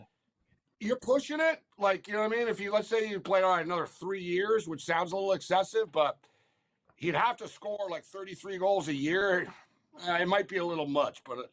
He ain't stopping. We'll put it that way. Yeah. He can get 950. If he gets another 25, 30 more today, this season, right? And he plays one more year, he'll get to 950. So if he wants to keep on playing, I'm sure Washington will say, go ahead. So let's bring in our good buddy, Cam Stewart, to talk a little pucks, a little golf as well, a little everything. Yeah, what's going on, Cam? How are you tonight? Yeah, it's true. You see that too. Bennington trying to put the puck down his pants. It's like, nice trick, buddy. It's number 900. Like, give it back. Like, you think he's like hiding it from anybody? It was just like, really? He can't help himself. Like, did you guys really see can't, Dave. He really can't help himself. This guy. He's That's why with Team Canada, we got to warn him all the time. Hey, don't do your antics here. Hey, this isn't the St. Louis Blues. Just give it to him. Did you guys? Did you guys see where? Did you guys see where the same people caught the Rojas home run and the Smith home run? Up, Scott. The father and son. That. Yeah. No, it wasn't the same guy. It was the father and son. Yet, get this, they want $2.5 million for the 2 balls. Yeah, for the 2 balls. Yeah. Like, Number one, Mickey Rojas hit it. All right, no one's giving it like. Yeah. If it was Ohtani, like, dude, you'd be cash. Like, Right, Freddie Freeman. Yeah, like if that was an Ohtani ball, like home run, game winning ball, but Slee's move and like he threw. So get this, guys. The Rojas ball, he threw back, Scott, but he did such a slick sleazeball move.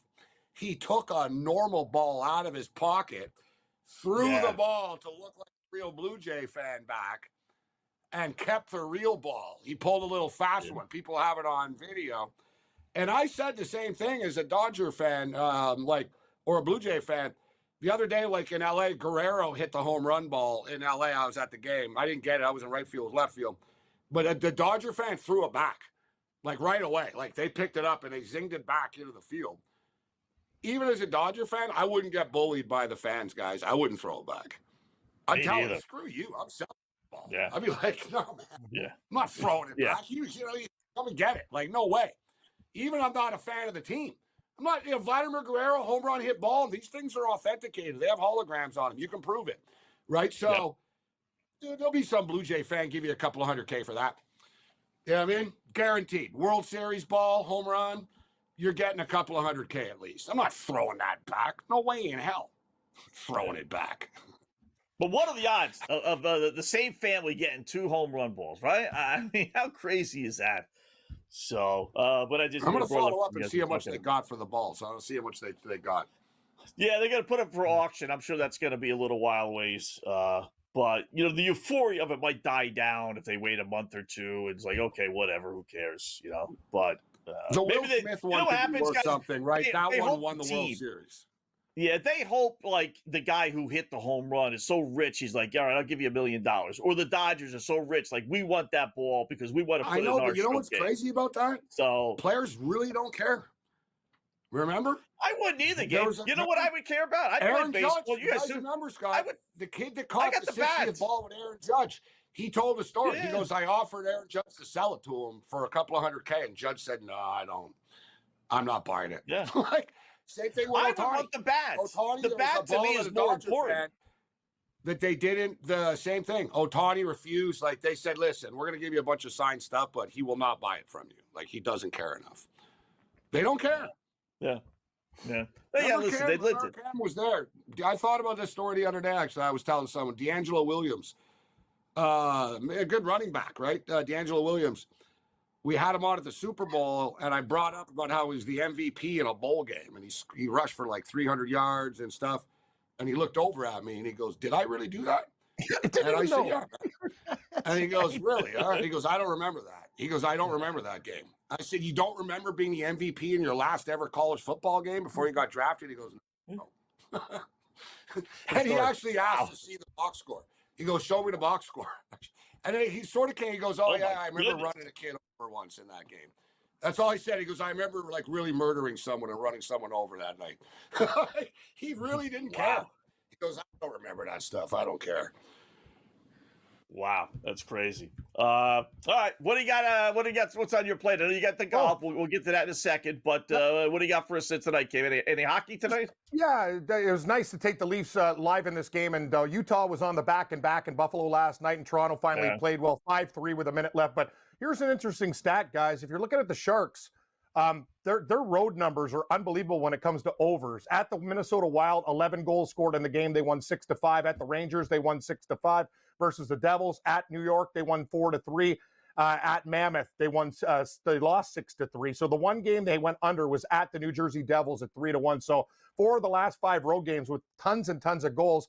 They're playing the Kraken tonight. They tend to play more defensive at home and better, like more open on the road, which is kind of opposite to a lot of teams. So over 6 in the San Jose Sharks and Kraken game, I'm going to take a shot with too, guys. That's what I like in hockey tonight. As for the golf, the Worldwide Technologies Tournament, it's in Mexico. Great tournament, actually. Other than Scotty Scheffler and a couple of other guys, there are good players here. So Max Gracerman is who I'm taking. They have a bet boost on a couple of books to 25-1. He's finished 2nd and 4th worldwide in his last 2 events.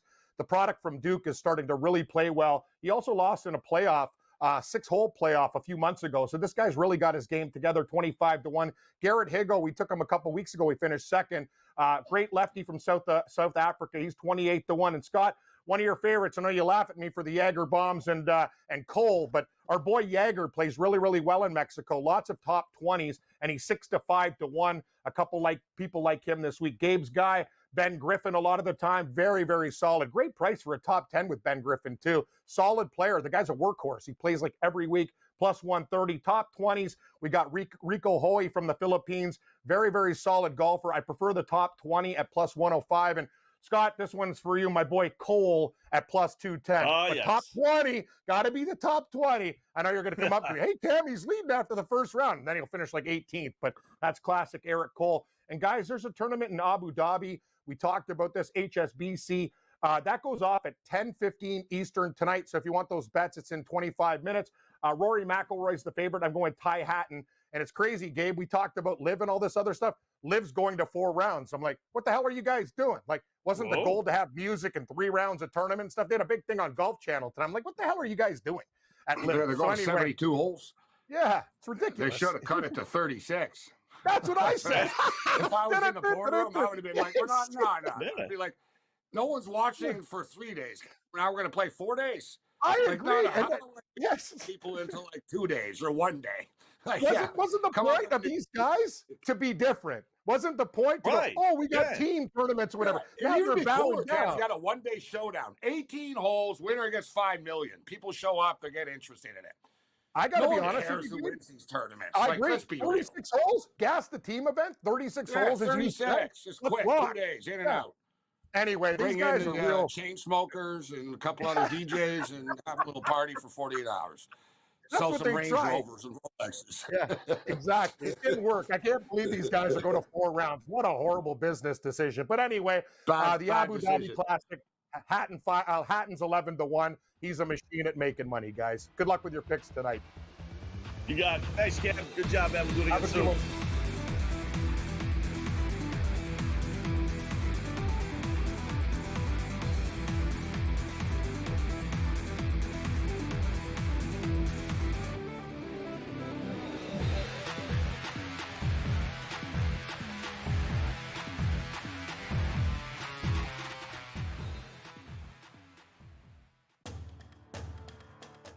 Jeremiah Love is a player that you have to keep an eye out on just because of a running back, his versatility, how good he is in the receiving game this year. We haven't seen a running back potentially crack the top 3 when you just think about it with the Heisman Trophy back there.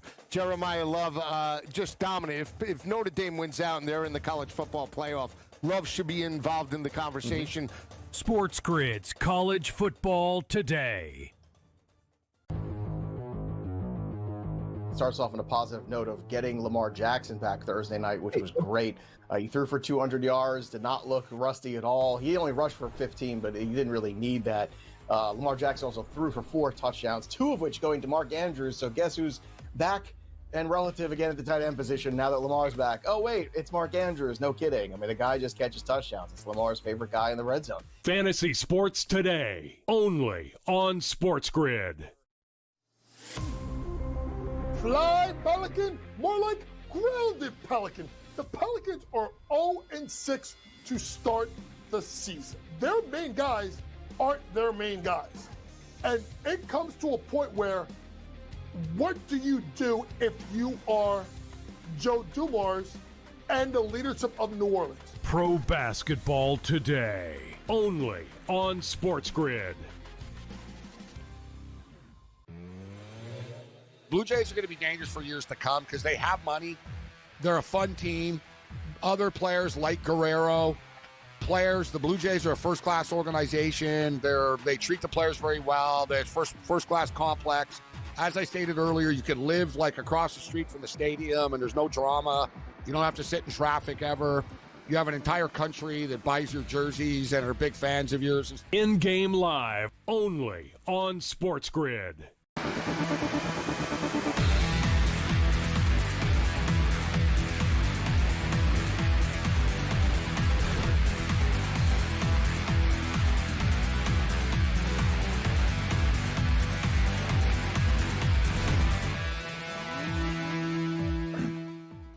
Hi, welcome back in Game Live. Game Day here on the grid. Final 15 minutes. Thanks again, Cam Stewart, for joining. He's got his golf picks out there. So if you like the golf bet, no better guy to listen to than Cam Stewart, that is for sure. So college football, we got some college basketball. Nothing really crazy is happening in college basketball.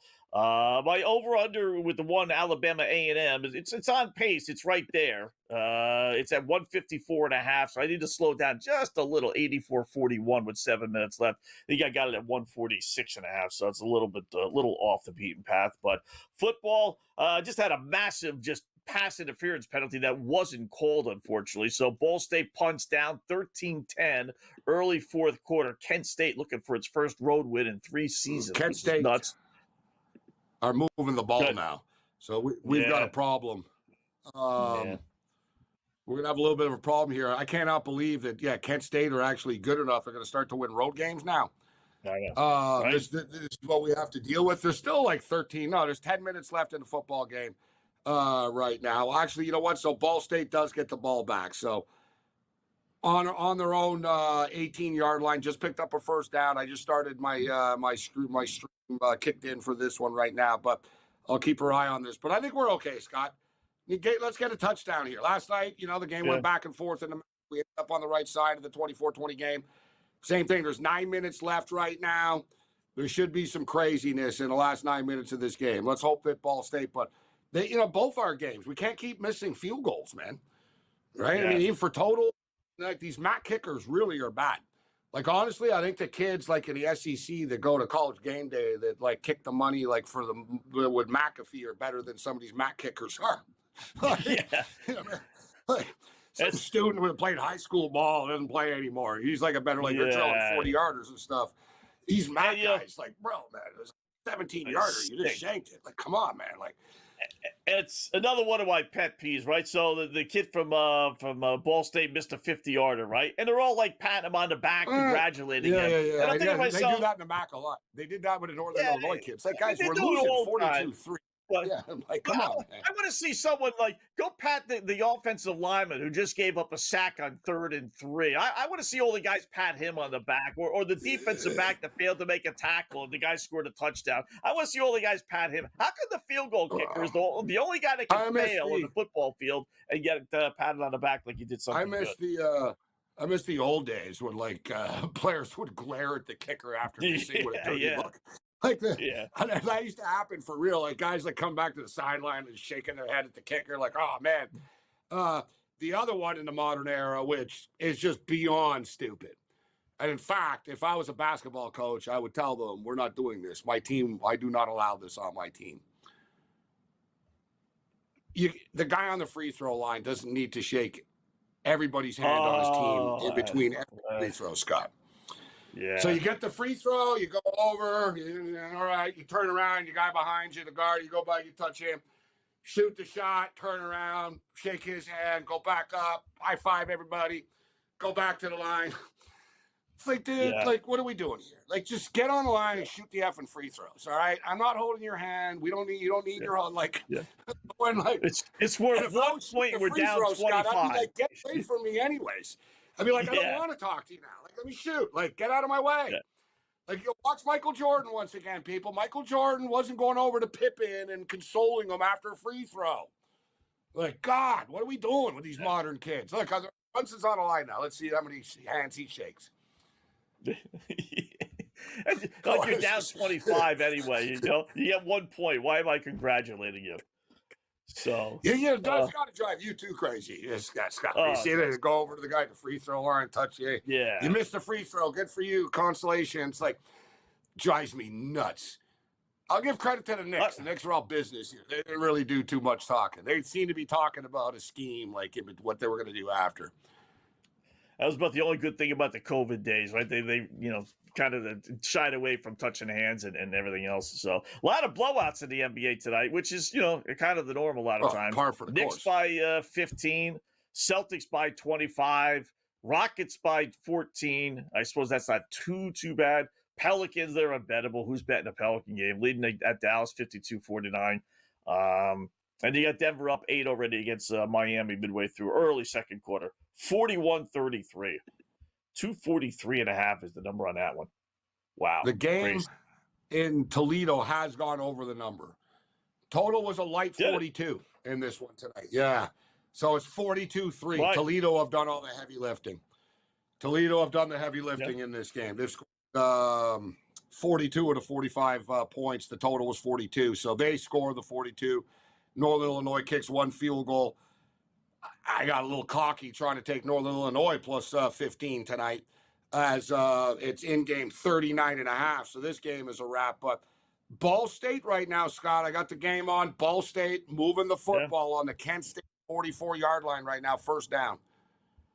Nice. We need a touchdown. We can't rely on this kid kicker. Like, we need a touchdown. No. Yeah, he shanked. Well, listen, it was 50 yards, but it was like a one of my tee shots. It was pulling wide left. Yeah, a little personal foul penalty against Kent. Nice. All right. We got it inside the Kent State territory. 7 minutes left. So credit to Kent. I'm watching it actually look like a real football team.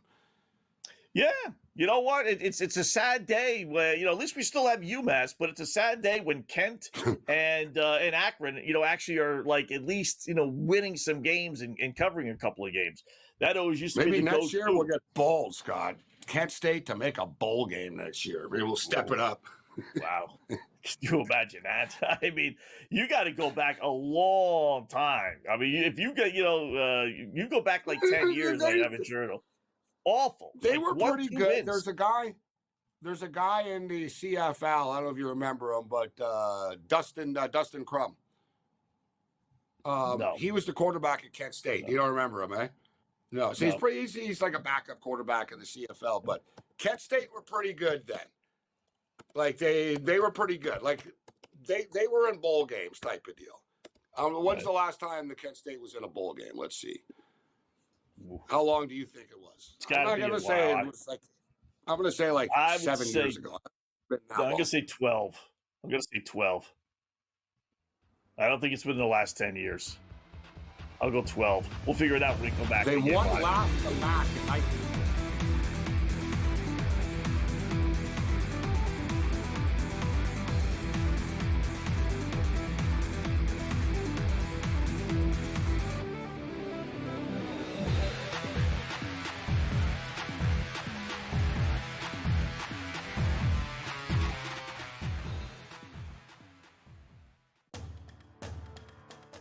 Jeremiah Love is a player that you have to keep an eye out on just because of a running back, his versatility, how good he is in the receiving game this year. We haven't seen a running back potentially crack the top three when you just think about it with the Heisman Trophy back there. Jeremiah Love just dominant. If Notre Dame wins out and they're in the college football playoff, Love should be involved in the conversation.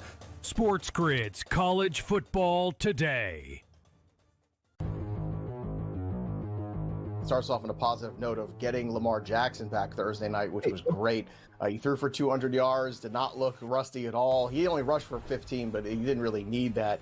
Lamar Jackson also threw for 4 touchdowns, 2 of which going to Mark Andrews. So guess who's back and relative again at the tight end position now that Lamar's back? Oh, wait, it's Mark Andrews. No kidding. I mean, the guy just catches touchdowns. It's Lamar's favorite guy in the red zone. Fantasy Sports Day, only on SportsGrid.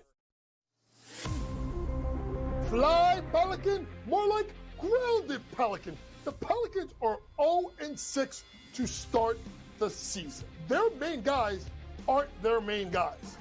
And it comes to a point where, what do you do if you are Joe Dumars and the leadership of New Orleans? Pro Basketball Today, only on SportsGrid. Blue Jays are going to be dangerous for years to come because they have money. They're a fun team. Other players like Guerrero, the Blue Jays are a first-class organization. They treat the players very well. They're first-class complex. As I stated earlier, you can live like across the street from the stadium and there's no drama. You don't have to sit in traffic ever. You have an entire country that buys your jerseys and are big fans of yours. In-game live, only on SportsGrid.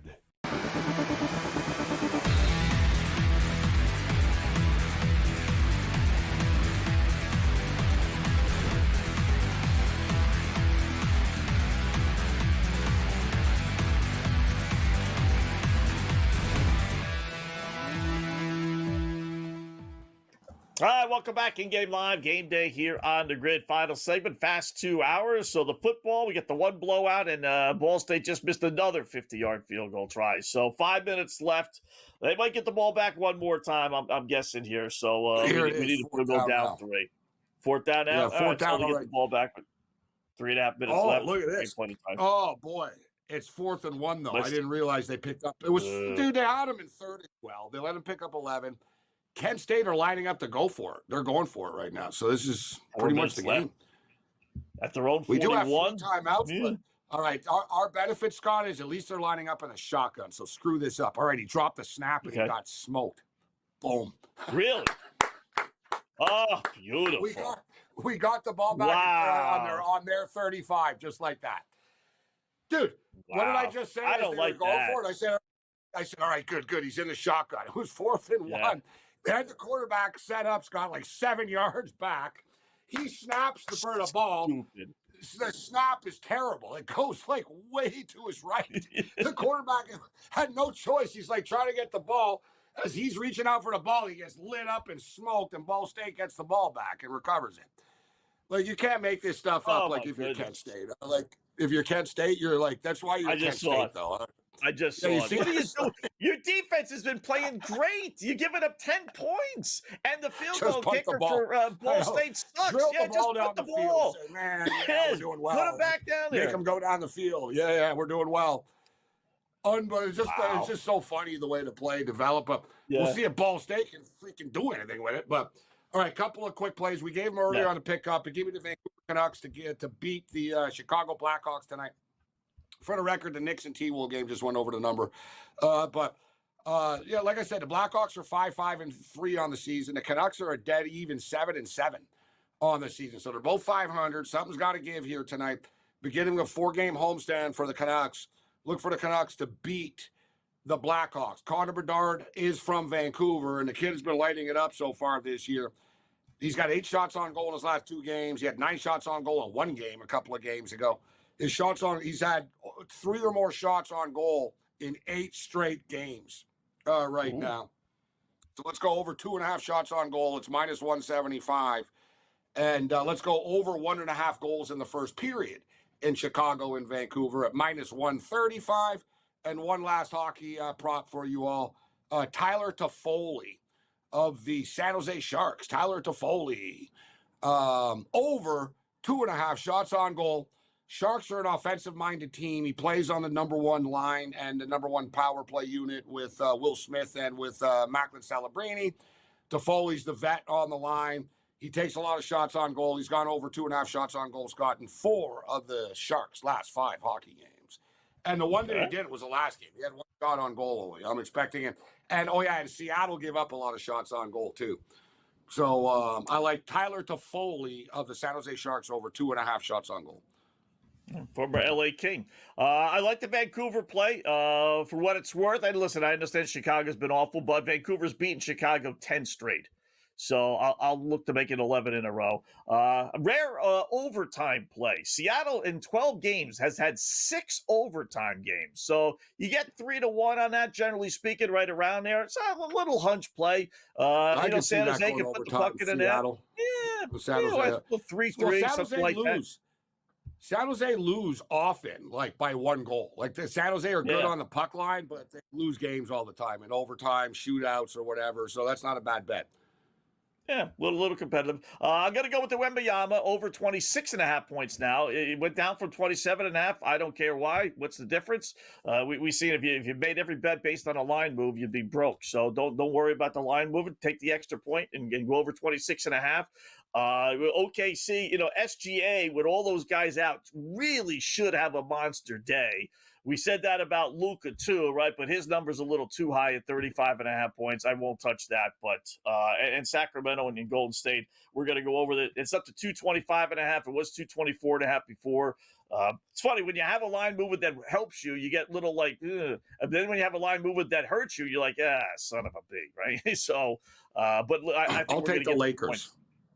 Take the Lakers. I don't disagree. I don't disagree when you have backups playing that they're going to try to put points up and no one's really going to play defense. I'll take the Lakers on the home court tonight.